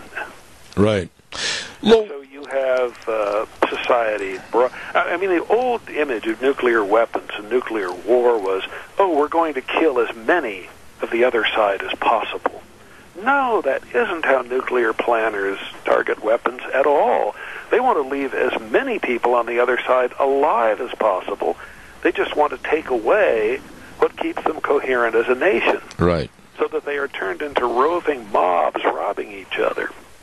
Going along, you could do so easily, it's just breathtaking. Going along with that statement, Lowell, you just made, the roving mobs, that leads me to ask you about 2 very important parts of our society that I think are contributing to the decadence that's going on today. They are our education of our youth and the news media. Those are 2 problems that really are aiding and abetting the negativity in America today. Would you agree? Oh, I would agree. And as a case in point, of course, the media wants whatever is sensational to build up their ratings, and most of them temperamentally are on the political left. So, for example, when a group like Antifa in Berkeley a few weeks ago marches about to a chant, "No Trump, no wall, no USA at all," they make clear that they want to fulfill the progressive dream that the left has had for more than 100 years. In fact, October will be the 100th anniversary of the Soviet Union. They want a world that's going to be far less free than we have. And it's funny that they're staging their protests in the name of fighting slave owners and tearing down Confederate statues, right? Mm-hmm. And yet, what do they want as their objective? Oh, they want to make you and me their slaves. That's certainly a justify. And what statue do they ultimately want to tear down? It isn't just Confederate. It isn't just Christopher Columbus. They want to tear down the Statue of Liberty because they think it's a very bad thing that people are given freedom when they should be have an imposed equality put on them. That is equality all except for the ruling elite. And the people from groups like Antifa believe that they will be part of the ruling elite. Let me ask you about that. Subject to the limits that you and I will be when our freedom is taken away. Absolutely. Let me ask you about what you just termed the ruling elite, and that also is a kind of a calling card for the climate change / global warming people in this country, Al Gore, etc. You wrote a book called The Cooling, and my question to you is, and I've only got a couple of minutes left in this segment, Lowell, this seems to be another full frontal attack on all of us to really believe in climate change, or some have even said, like Bill Nye, the science guy, we should be thrown in jail for being climate deniers. What's going on, and how much more are they going to push this over the next couple of years? Just as an aside, of course, Bill Nye is not a scientist. Bill Nye was educated as an engineer, which is a whole different kettle of fish. My father was an engineer. So Bill Nye pretends to be a scientist.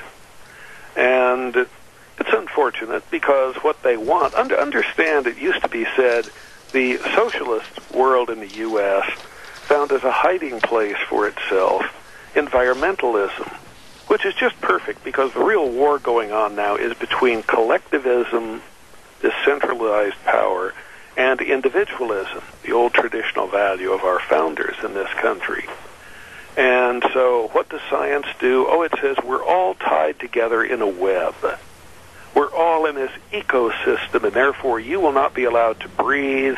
You will not be allowed to use private property if 1 week out of the year rain makes puddles on your property, because your property then becomes a wetland for wildlife. It is not by accident that it is said that most environmentalist activist radicals, not ordinary people, but the radicals leading the movement, are watermelons. They are green on the outside, but they're red on the inside. Well put. It is not an accident that Earth Day was founded on the 100th birthday of Vladimir Lenin, the founder of the Soviet Union. And the environmentalist movement continues to insist that it not be put on a rational holiday like, say, the spring equinox. It must always be celebrated on Lenin's birthday. What does that tell you about the real intention behind Earth Day? It says quite a bit. If we were to buy into their global warming / climate change arguments. By the way, the two UN chiefs of environmental policy, Christina Figueres, for example, diplomat in the UN, has just said outright the objective of environmental policy is to change the model by which global economics have been run for the last 150 years. In other words, to change capitalism and replace it with socialism. They're explicit about this. It's just that the liberal media doesn't want to report these little inconveniences. Absolutely. Lowell, that's the real intent. I mean, the reason Trump left the Paris Climate Accord, he said, I'll be happy to stay in the Paris Climate Accord if you will let me renegotiate it so it doesn't just screw the United States. Absolutely. And what did the countries behind the accord say? They said, you will not be allowed to change one word of this accord that's designed to transfer $100 trillion from the advanced world to the third world. It's an economic transfer system. It's not a climate accord. Where can you find the book, The Cooling? Are they at all major bookstores? Please tell us that information. Oh, the Cooling was written in 1976. Uh-huh. It has been out of print for a while, but in its day it was a best-selling book. I mean, I did spend time on the Today Show and Good Morning America and all of those things.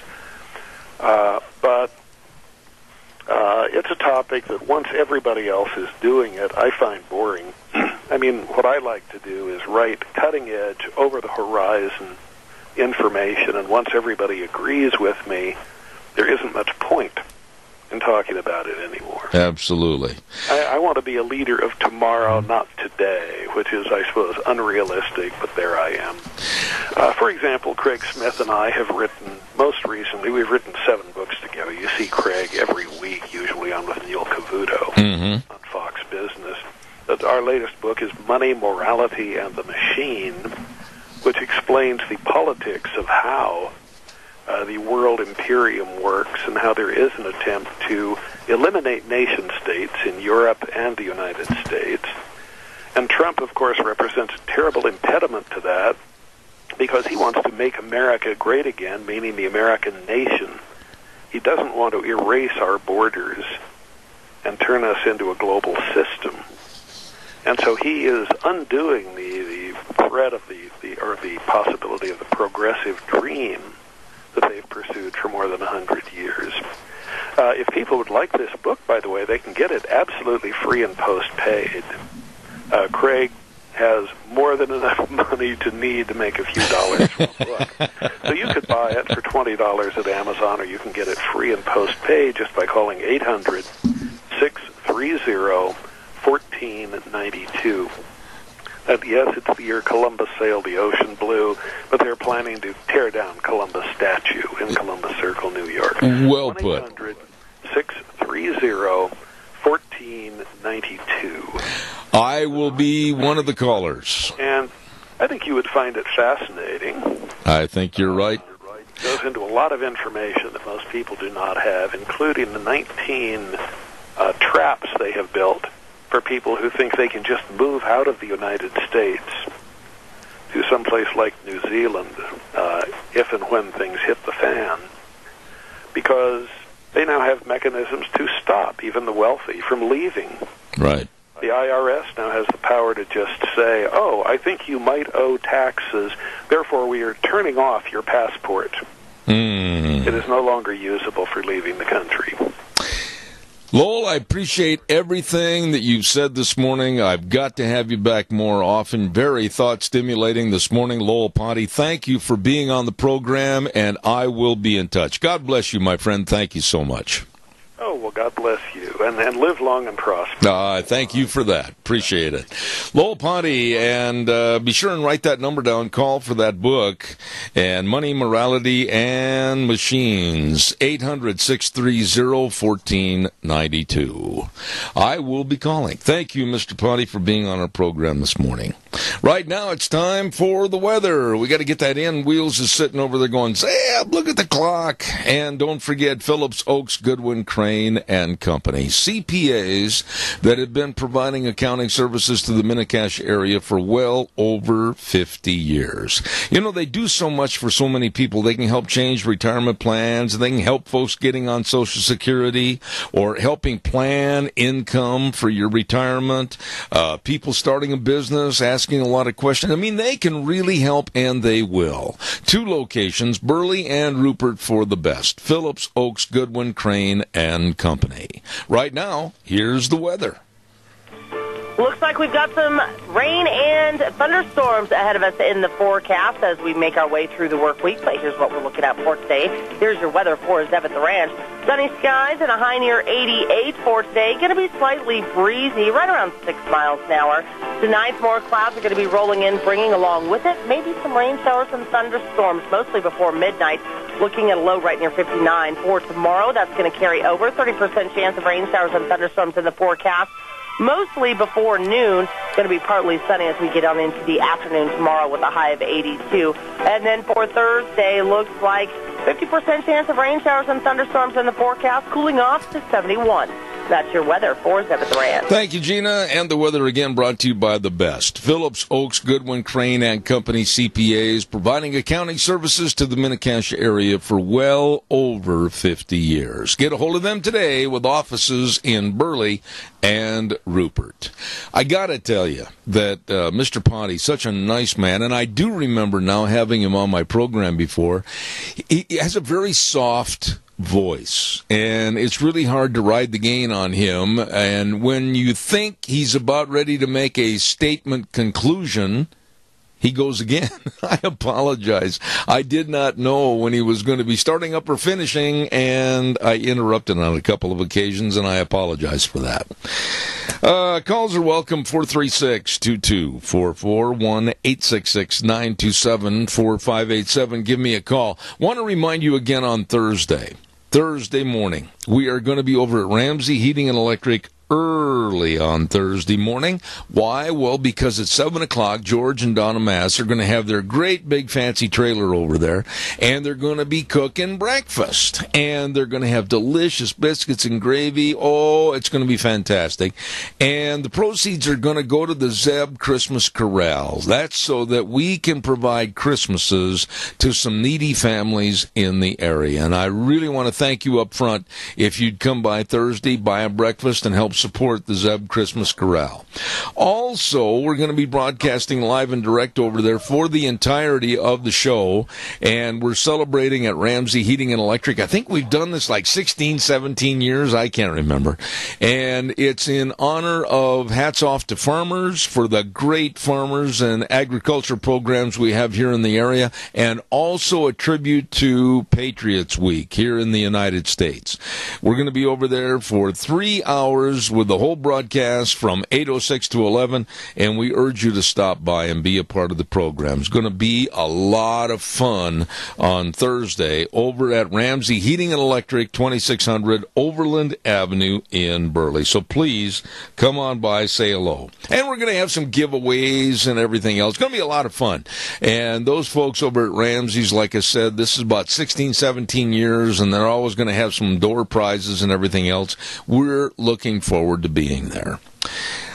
Coming up next hour, we are going to have our dear friend Dr. Ken Turner coming into the studio as part of Dr. History. And then at 10:30, we've got that young man from Utah State University that's going to be on the program. We're going to be talking about boots going to Texas and how we're putting this whole thing together to help get boots and tack and a lot of things for people down in the greater Houston area that lost everything with the floods. So Hayden Mickelson from Utah State University is going to be on the program with us at 10:30. Right now, let's see what else have I got cooking here real fast. Oh, I've got this note for the Rupert United Methodist Church. They're going to have their harvest dinner and bazaar on October 6th. I'm giving you a little leeway on that. It's going to be at the Rupert United Methodist Church, 605 8th Street from 4 to 7 p.m. on October 1st. Right now, we're going to take a little break, go to the news from CBS, and come back with Dr. History. Don't you go away.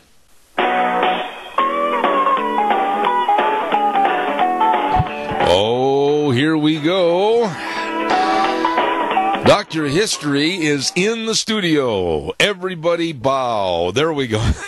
Good to have him. Hey, Zeb at the Ranch with our major sponsor, your Magic Valley Les Schwab Tire Centers, all 7 locations serving you. Big fall tire sale going on right now, and including also some of our great advertisers like Western Way Services, always at your disposal. Call them at 734-6969. We're going to go to Dr. History momentarily. I want to remind you about Ark Animal Hospital. Hello, Dr. Bill and the rest of the staff over at Ark Animal Hospital, 750 21st Street, near Connection Credit Union in Heyburn. Number to call, number to remember, 678-1177. You know, they are a mixed animal practice. What does that mean? Well, big or small, whether you got roping steers or a kitty cat, they can help you, and they will. They love them all. That's right. You be sure and give them a call, 678-1177. They do have the warm hearts for the cold noses. Ark Animal Hospital in Hayburn. Right now, here's a guy with a really cold nose. That's what you said anyway. They can take care of you, too. Hey, Dr. History, how are you? I'm doing great, Zeb. You never know what kind of an introduction you're going to get on this program. I never know, but I'm always pleasantly surprised. Sometimes you're not. I know. Okay. But anyhow, what are we going to talk about today? Okay, you know, the last 2 times we've talked about the Transcontinental Railroad, and I want to kind of continue that theme because there's so much involved with the Transcontinental Railroad. And I got to tell you, what do you think I saw on television the very night, last week, Tuesday night, after our discussion? I saw the movie Union Pacific. Oh, all right. And really, the movie was, I think, made back in oh boy, I'm going to probably make a mistake on this. I'm going to say in the early 40s. Okay. And I got to tell you that everything you had talked about on the show that morning really came to fruition and was brought before my eyes on how they filmed this movie. Boy, it showed these guys really worked. Oh, yeah, and we're going to talk about that. But to the listeners out there, if you ever get a chance to be in southeastern Idaho or northwestern Utah, go over to the Golden Spike Monument. I've been there. An amazing, it is. In the summertime, and I don't know what months they continue to do this, but they bring out the replicas of the train engines, nose to nose, and plus the museum and the videos they have. So if you get a chance, slip down there sometime. So anyway, today we're going to talk about the Union Pacific, which came across from Omaha. So this is the coming from the east direction, okay? Now, the Union Pacific and the Central Pacific were the first big business in America. Now, except for the invention of the telegraph, which gave their officials a means of almost instant communication, the railroads had to invent everything. What to build, what to buy, how to order and store necessary items that numbered in the hundreds of thousands. Only the government and armies had ever organized on such a scale. You know, it's hard for me to believe back there in an age with no computers, no cell phones, nothing, how efficient they really were. The telegraph was it. Yeah. But anyway... And the Indians kept tearing it down. Right. But where the railroads went, they created stopping points, complete with water tanks, repair facilities, boarding terminals, unloading equipment, eating places, hotels, and from these grew the farms and the villages and the cities along the railroad. Right. Now, Omaha was the first to benefit. So in 1865, it doubled in size to 15,000 people. Wow. And grew even more the next year in 1866 and each year after that. But during the summer and fall of 1865, small amounts of materials piled up in Omaha getting ready for the building. But there was employment for everyone willing to work, making bricks or making Union Pacific buildings out of bricks, flat cars, teamsters, and more, all of this. But the flood of workers meant a severe housing shortage and a growing number of gamblers and etc. But the hotel rooms, the dining rooms were crude. In fact, one Union Pacific employee characterized the town's population as the closest thing to the Foreign Legion. Really? Okay? Wow. In fact, he said there's no good boarding houses in Omaha and that the hotel in which we were staying was crammed full and kept very poorly. And he said the meals were nothing that a man wanted to eat. Oh, that's really is quite a revelation. So anyway, so west of Omaha, settlement was growing thanks most of all to the prospect of transportation. So you got to know, if people knew the railroad was coming through, they were looking for growth. So, really? And most Americans had accepted as fact that everything west of the Missouri River was the great American desert. And that maybe gives you the connotation that it's worthless, okay? Yeah. But actually, it was the nation's pasture, capable of growing grass that fattened livestock. And in time, the railroad would carry east beef and leather, mutton and wool and more.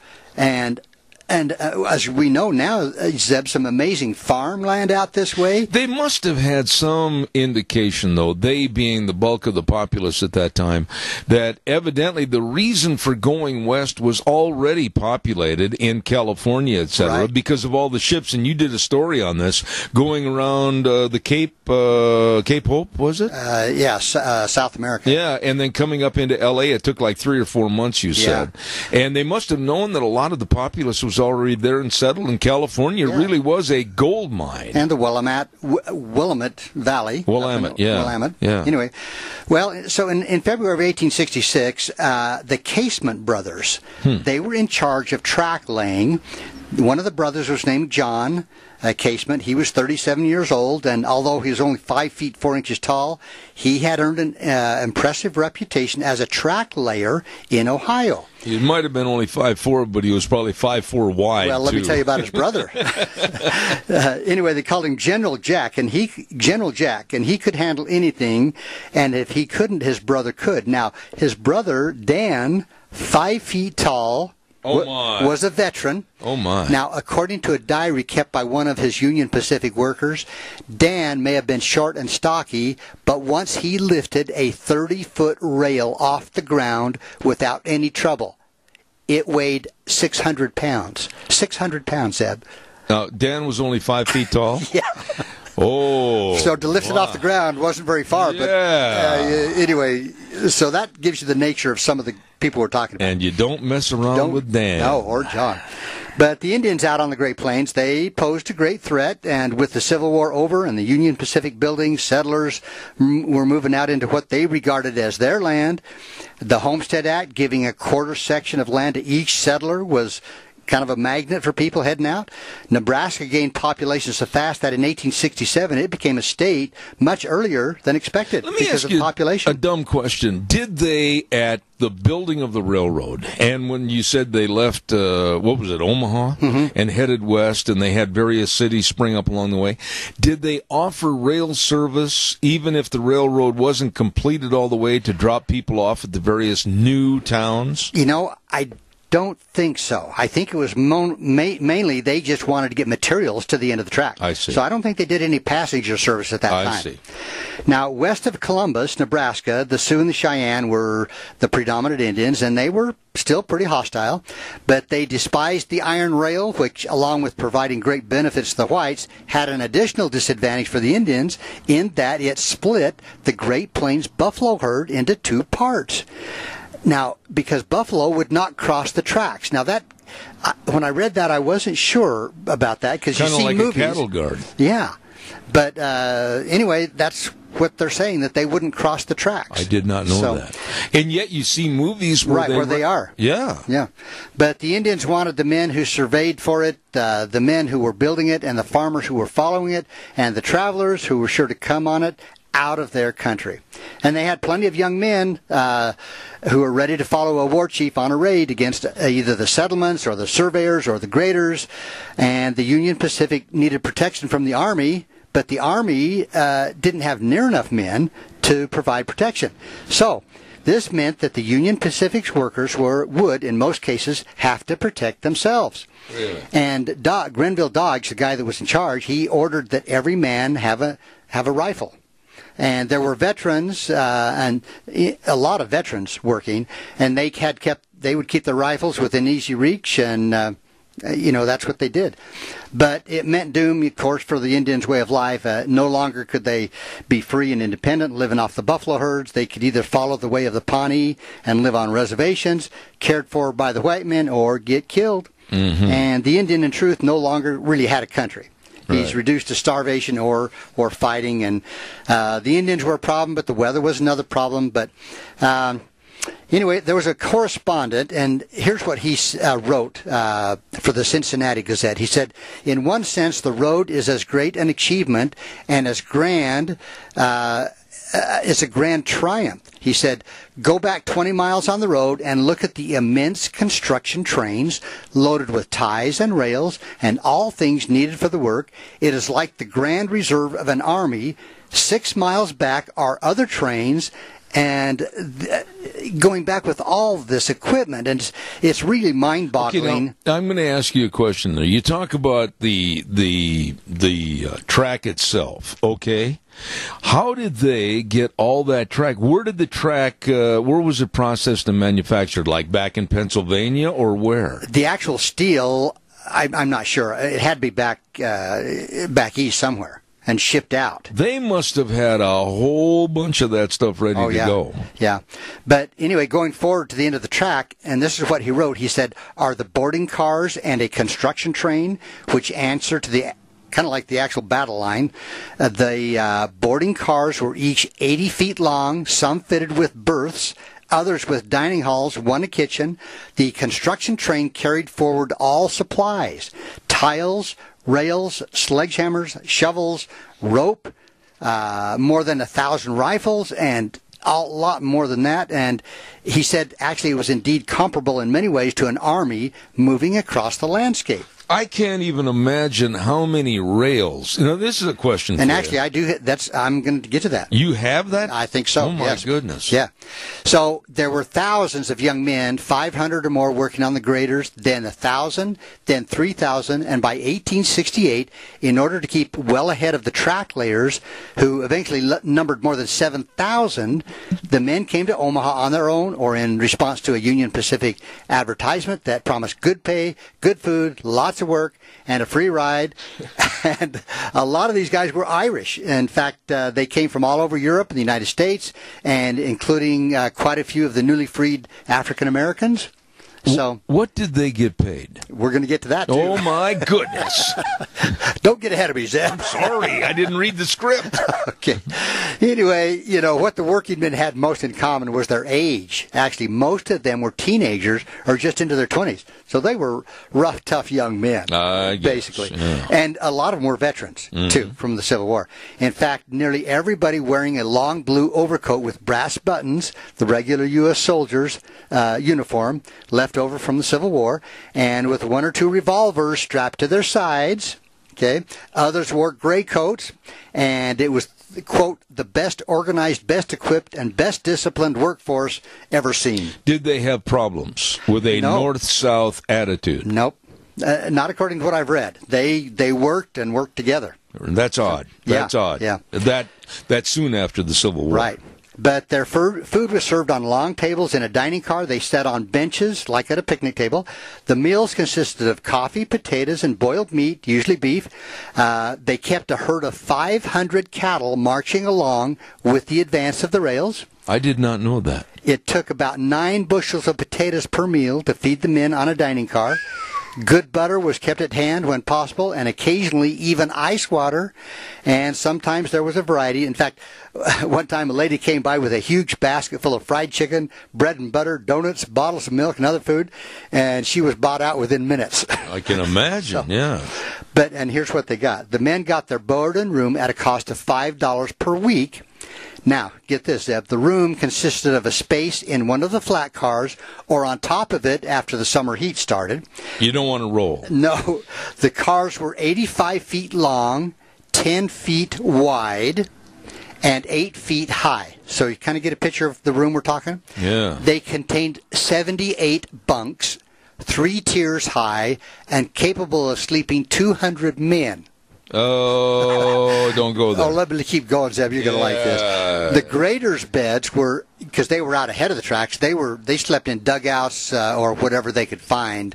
The men bathed only when they were near enough to the Platte to make it possible, and that wasn't often. Mm-hmm. They almost never washed their pants, shirts, and jackets. Oh, boy. Almost a quarter of them had mustaches, another quarter had beards, a quarter had full face hair, and the rest were clean-shaven.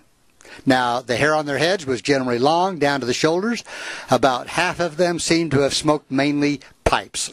So you got a picture of these guys carrying guns.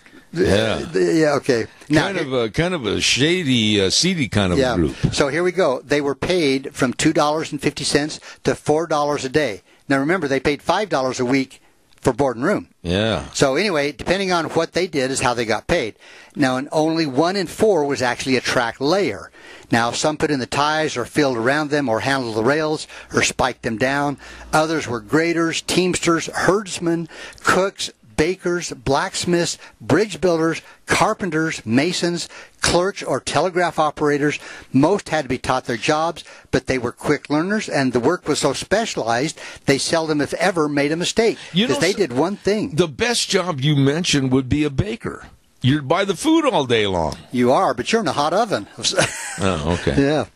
Now, how hard they worked, it really is astonishing to us in this century. It really is. Except for some of the cooks and bakers, like you just said, there, and get this, there was not a fat man among them. Oh, really?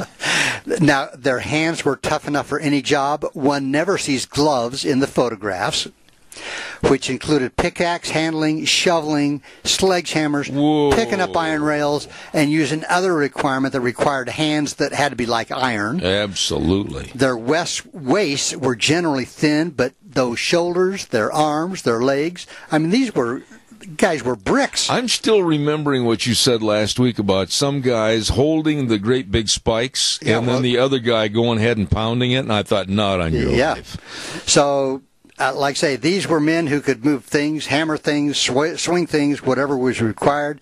Rain or snow, high winds, burning sun, scorching temperatures all day, every day. And Nebraska can be hotter than heck. You had me worried there for a minute. Colder than the South Pole. Easy. And they kept on working. Yeah. They didn't whine. They didn't complain. They didn't quit. They just kept on working. Yeah. So, they'd taken on a job that is accurately described as backbreaking. It was, in addition, a job that experts say could not be done in the time allotted, if ever.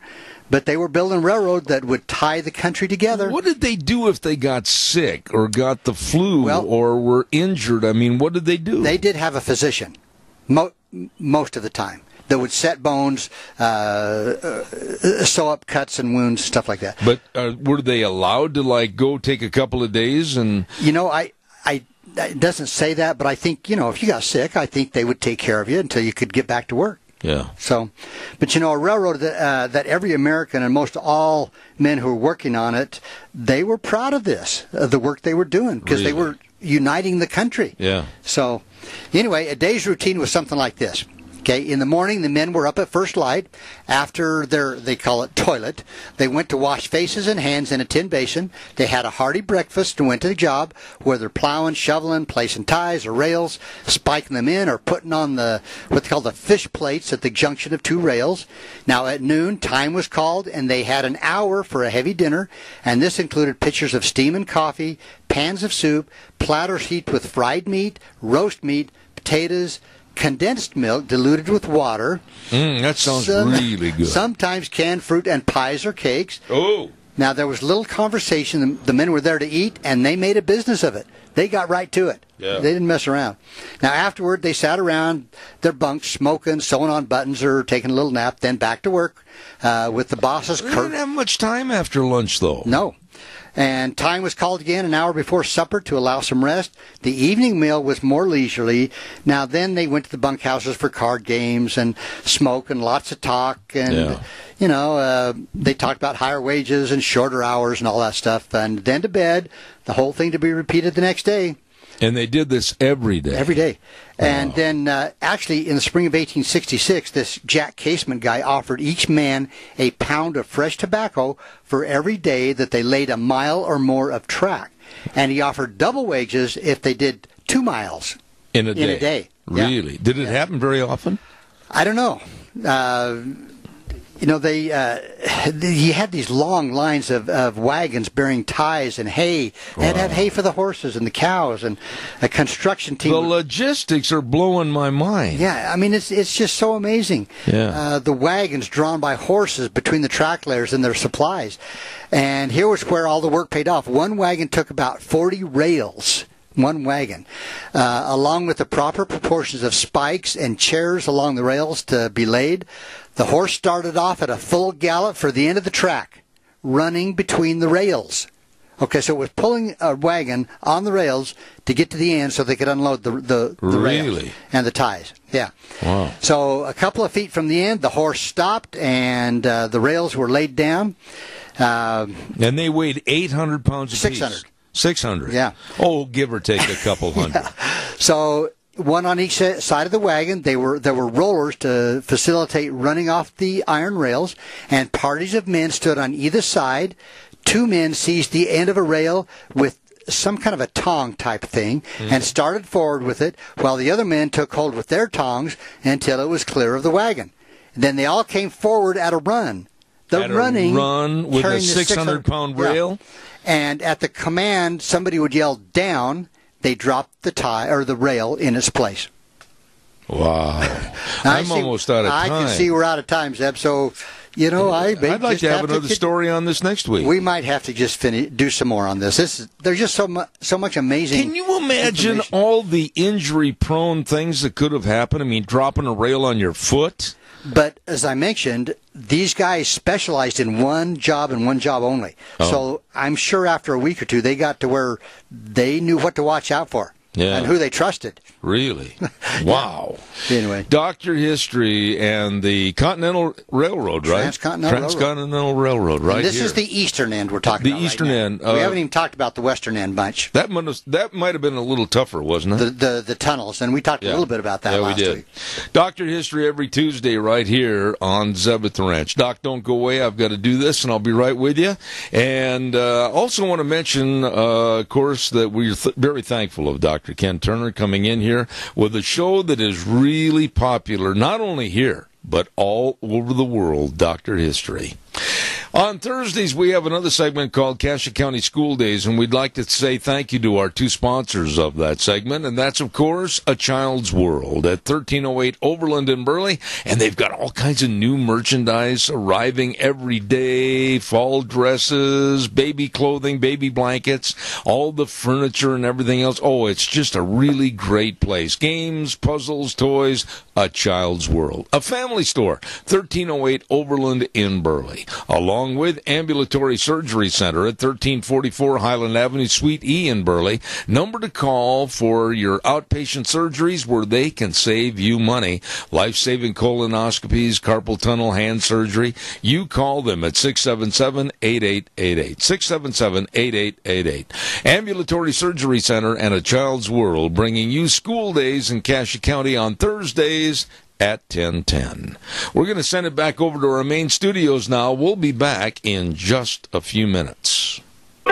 And now, back to Zeb at the Ranch on AM 1230 KBAR. To reach Zeb, call 436-2244 or toll free 1-866-927-4587. And now, here is Zeb Bell. Thank you very much, and welcome back to our last half hour. And I want to remind you about Ramsey Heating and Electric and Lennox. Everybody deserves to feel good inside, and Ramsey Heating and Electric makes you feel good inside with your indoor comfort from Lennox Home Comfort Systems. Absolutely. Get up to a $1,600 rebate on a new Lennox Home Comfort System. Find out how. All you have to do is call Ramsey Heating and Electric at 678-0459. Ramsey Heating and Electric and Lennox.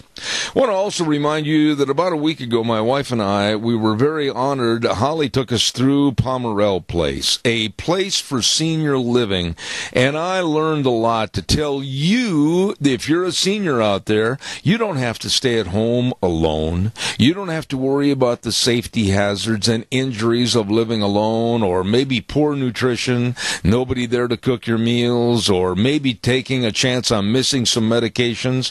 Absolutely, senior living at Pomerell Place, 1301 Bennett Street in Burley is the answer, offering the ability for seniors to maintain their independence both safely and comfortably. Call for more information today. Pomerell Place at 1301 Bennett Street in Burley. The number 677-8212. Right now, I'm on the phone with a really sharp young guy, and he's a student at Utah State University, a junior, I believe, and his name is Hayden Mickelson. How you doing, Hayden? Good morning. Hey, good morning. How are you? I am great. Well, God bless you and your dad, Marty, for getting a hold of me.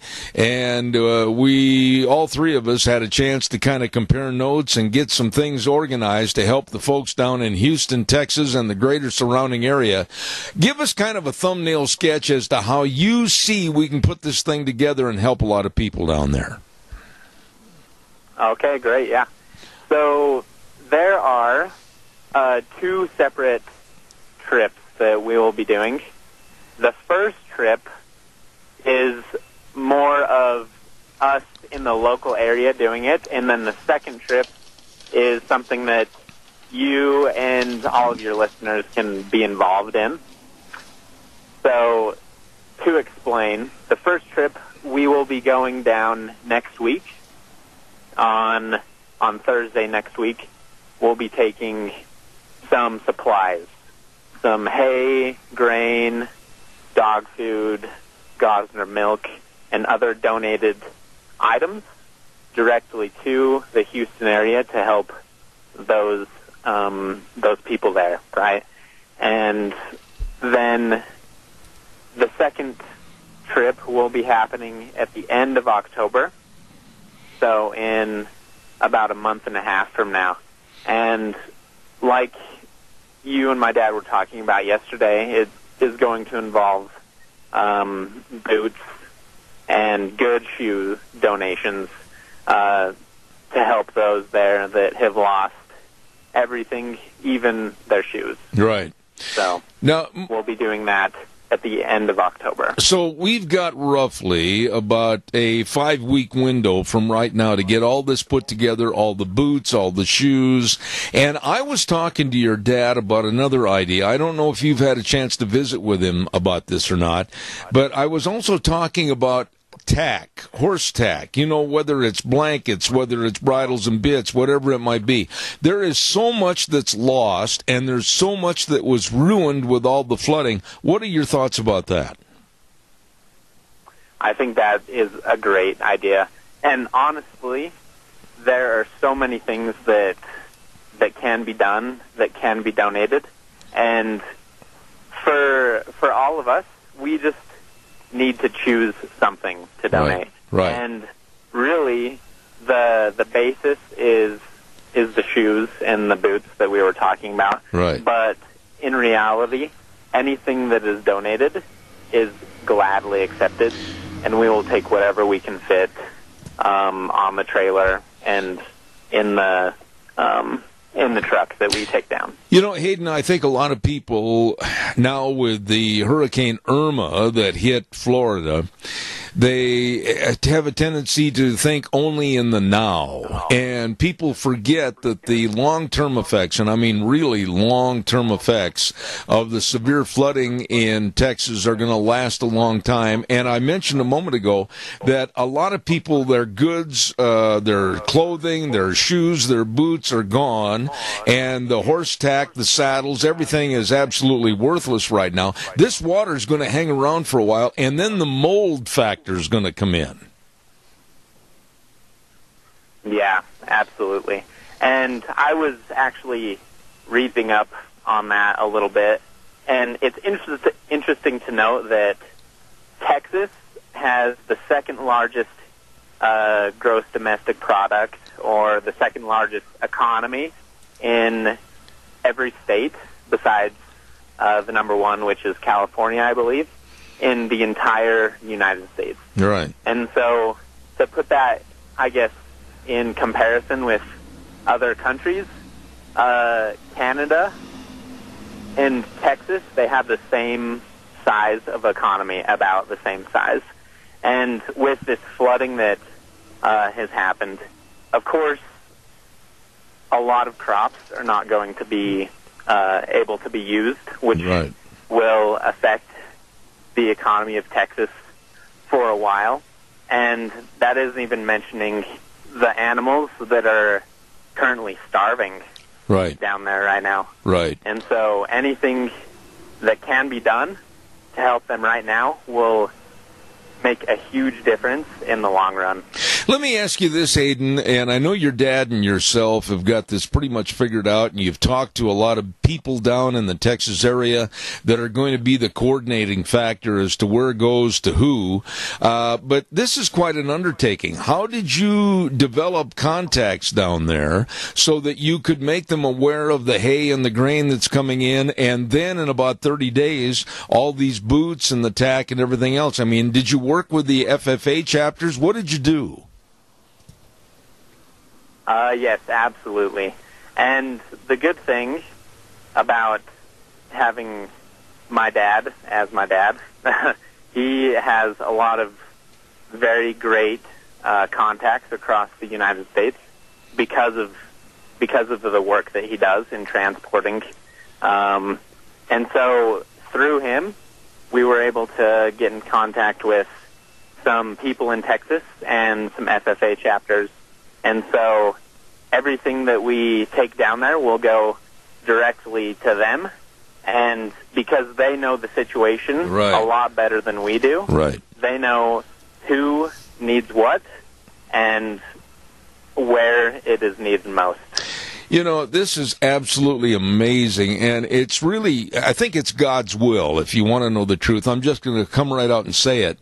It was God's will that I had an idea about the boots, and then all of a sudden on the same day that I had that idea, you and your dad called, and I mean, it's really a blessing to know that our minds were in the same channel, and I've even had a call already this morning from a very dear friend of mine, Hayden, that listens every day. He's not just going to give a pair of his boots. He's going down and buy a brand new pair and send them down.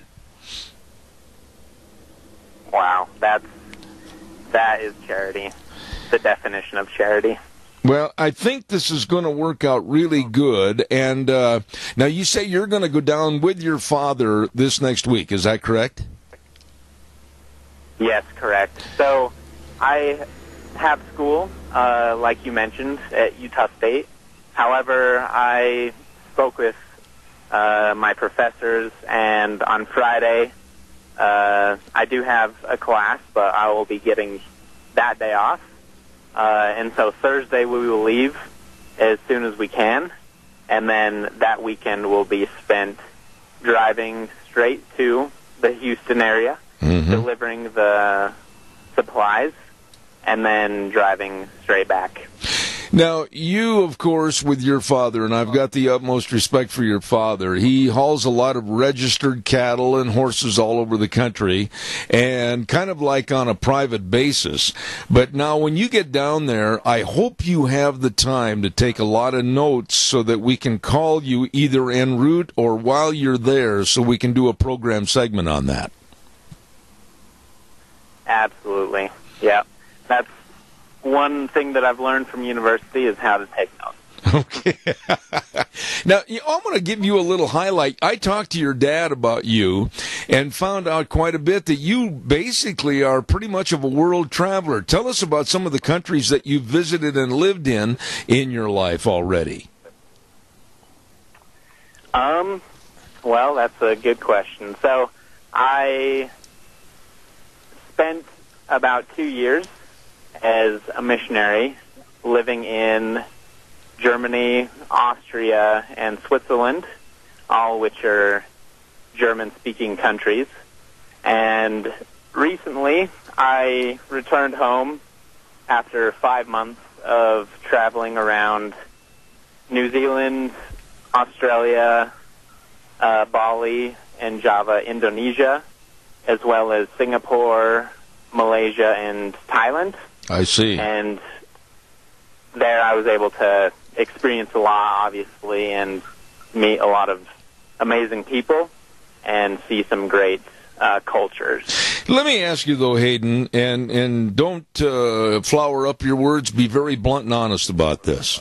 Going all over the world like you have literally at a young age and seeing how these people live and then also watching and learning about their governments and what they do under various circumstances, tell me, isn't this still the United States of America the greatest country in the world to be a citizen of? It is a very, very great place to be a citizen of. And in reality, every country has amazing things to offer. And I can see the appeal of living in many, many different places. However, as we all know, there is a lot of great opportunity in the United States. And that's why it's such a well-sought-after place to be a part of and to be a citizen of.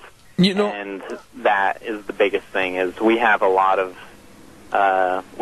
rights as citizens and a lot of opportunity to do the things that we want and to live happily. So. You know, let me just mention this, and I would say, and I've been very fortunate. I've had a chance to go quite a few places around the world myself, but the kindness and the love and the caring, I think, of the American people, as we're seeing right now with the helping in Houston, Texas area, and now also in the state of Florida. I don't think there's a country in the world that cares for and respects people in a time of need like we do. Yeah, I definitely agree that the United States has been, I haven't done research on this, but definitely one of the most, if not the most, charitable countries that has ever existed in the entire world. Right. So we do a lot of things, and not only for ourselves, but for the benefit of other countries. Absolutely. Many, many humanitarian companies, organizations, all centered around helping other people. Absolutely. Now, let's give a quick rundown. We're booting Harvey out of Texas by delivering of boots and other donated shoes to the Houston area, and they're going to go to the FFA chapters. And then we're also going to compile, hopefully, a lot of tack, whether it's saddle blankets or saddle pads, bits, spurs, anything that might aid and abet the horse industry, which I understand has absolutely been turned upside down due to the flooding. And we're going to try to put all this together in the next 5 weeks. And anything you want to add to that or embellish, go ahead. Yes, so we will be setting up some information just so everybody has a place to go to see progress or an address that they will be able to donate these items to. Right. And we will be setting up this information very soon, so you will have a Facebook page to visit, and also it'll be good just to see the progress and the charity of everybody involved. Okay, now correct me if I'm wrong.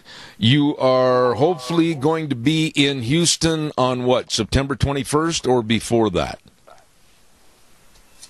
So I believe the 21st is a Thursday. Yeah, I think it is. It'll be the Friday, okay. So the next day. All right. So I think the 22nd of Friday. Try to call us en route on that Thursday if you can, between the 8 and 9 o'clock hour, if you would, Hayden, and kind of give us an update as to how the trip is going and everything else, and then I'll stay in close touch with you and your dad, and God bless you. I mean that. There's a lot of young people in the world that don't take the initiative to help other people. You are. God bless you and your family, and I'll certainly look forward to working with you in booting Harvey out of Texas. Thank you so much. Yeah, of course. Thank you so much for your time, and I hope you and all your listeners have a great day. All right, sir. Thank you very much. Hayden Mickelson, Jr. at Utah State University, and he, along with his dad, and I'm glad to be a part of this thing in organizing some special needs of the folks down in the greater Houston area. Now, earlier this morning, a dear friend, Doug Martin, called, and he says, I'm just going to go buy a new pair of boots, and I'm going to send them down there. That is the kind of attitude, absolutely, that I respect and I admire. I know myself, I'm not even going to begin to tell you how many pairs of boots I've got through my rodeo business over the years, but, I've got a lot of boots I can't wear anymore, and quite frankly, many of them are almost brand spanking new, and that's what I'm asking you to do, is put together maybe some boots or some footwear that is almost, like I said, brand new, and put them together, and I'm going to have destination points where you can take them, and basically we are going to boot Harvey out of Texas, and we're going to get this all put together in the next couple of days, including a lot of the horse tack that's needed. I know that Marty, Hayden's dad, had talked to a couple of the FFA leaders down there in Texas, and they said that with the severe flooding, tack rooms are completely buried under 8, 9, 10 feet of water, and the saddles and the bridles and the pads, everything worthless. worthless. And there's a lot of that they could use too. And I know myself, I can go out in my old tech shed and I can find a lot that I don't need, am not using, and it's still in excellent shape, and I'm going to send it down to them. Okay, time for the weather. Oh my goodness, I got to get this weather on here quickly. Brought to you by Scarro's Meats. 331 North Road, Jerome. The number to call, 324-7657. Or you can go to their website, www.scarromeats.com. What a retail meat department. It is absolutely delicious. Everything over there, they've got the bratwurst, and they've got different flavors of the brats like jalapeno cheddar, apple cinnamon, German, Italian chorizo. They've got them all. You're going to love all the meats at Scarro's Meats in Jerome. Right now, here's Gina with the weather. Looks like we've got some rain and thunderstorms ahead of us in the forecast as we make our way through the work week. But here's what we're looking at for today. Here's your weather for Zeb at the Ranch. Sunny skies and a high near 88 for today. Going to be slightly breezy, right around 6 miles an hour. Tonight, more clouds are going to be rolling in, bringing along with it maybe some rain showers and thunderstorms, mostly before midnight. Looking at a low right near 59. For tomorrow, that's going to carry over. 30% chance of rain showers and thunderstorms in the forecast. Mostly before noon, going to be partly sunny as we get on into the afternoon tomorrow with a high of 82. And then for Thursday, looks like 50% chance of rain showers and thunderstorms in the forecast, cooling off to 71. That's your weather for Zeb at the Ranch. Thank you, Gina, and brought to everybody by Don Scarrow and the crew at Scarro's Meats, 331 North Road, Jerome. Oh, my goodness sakes. Telephone number to remember, 324-7657. They are changing the way we eat, one delicious bite at a time. Scarro's Meats. I really encourage you, if you have questions about what we're trying to put together for Texas, give me a call on my cell phone, 312-2976. That number again for me on my cell phone, 312-2976. I'm going to be working with some people this afternoon and finding some of the drop-off points where we can have like a big box in a corner of an office or something. You can run in and put your boots or your tack in there. And I want to urge you, come on, make it really nice material. I mean, I don't want anything that's throwaway stuff. We don't want to clutter it up with junk. We want to just show the people down there are carrying with material that really is going to be needed and material that's really going to last. And so we'll get all those drop-off points for you in the next day or so.